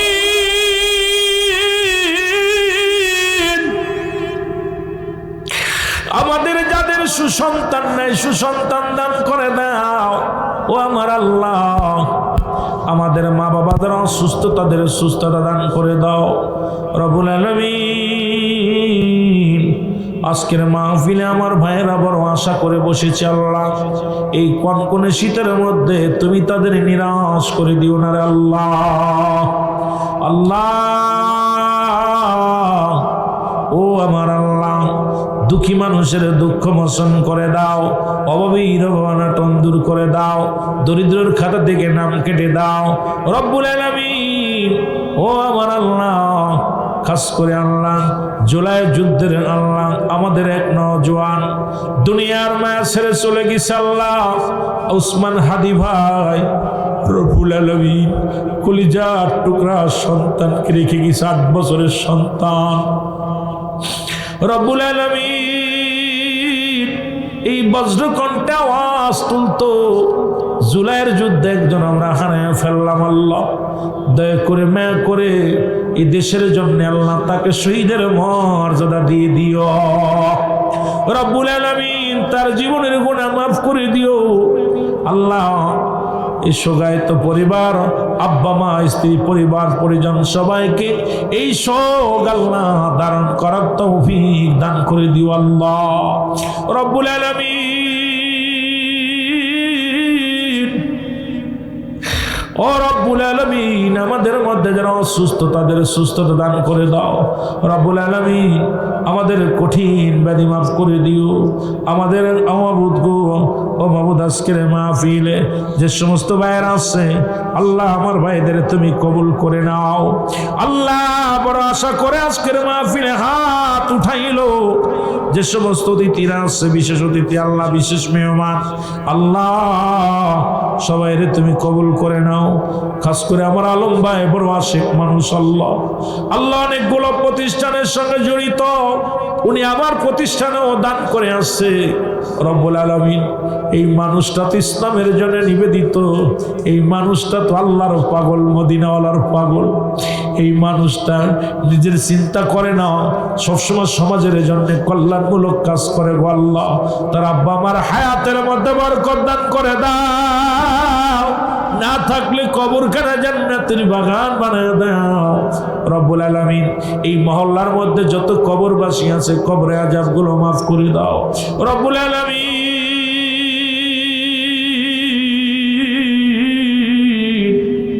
গুনার বোঝা মাথায় নিয়ে এই ময়দানে বসেছি, আমাদেরকে এই ময়দান থেকে খালি হাতে ফিরাই দিও না রে আল্লাহ। আমার দেশকে তুমি রক্ষা করো, বাংলাদেশকে রক্ষা করো আল্লাহ। এই বাংলাদেশের উপরে সরকারি দল, বিরোধী দল, যত রাজনীতি দল আছে আল্লাহ, সবাইকে একটা প্ল্যাটফর্মের মধ্যে আসার তৌফিক দান করে দাও। আর আমরা কোন মায়ের বুক খালি হতে দেখতে চাই না আল্লাহ। আল্লাহ আর কত রক্ত ঝরবে বাংলার জমিনে আল্লাহ। ও রব্বুল আলামিন, আমার দেশকে রক্ষা করো, আমার দেশের জনগণকে রক্ষা করো, আমার দেশের আল্লাহ ব্যবসায়ী ভাইদের আল্লাহ সাহায্য করো, আমার দেশের কৃষক ভাইদের সাহায্য করো, আমার দেশের আল্লাহ বেকারত্ব দূর করে দাও, আমার দেশের চাকরিজীবী ভাইদের উপরে তুমি রহমত দান করো রব্বুল আলামিন। এই বাংলাদেশের উপরে তোমার রহমত ছাড়া কোনো গতি নাই, তোমার রহমত ছাড়া কোনো পথ নাই রে আল্লাহ। আল্লাহ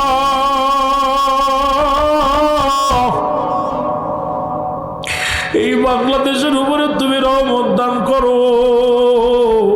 এই মাহফিলটা কিয়ামত পর্যন্ত জারি ও কায়েম রাখো আল্লাহ।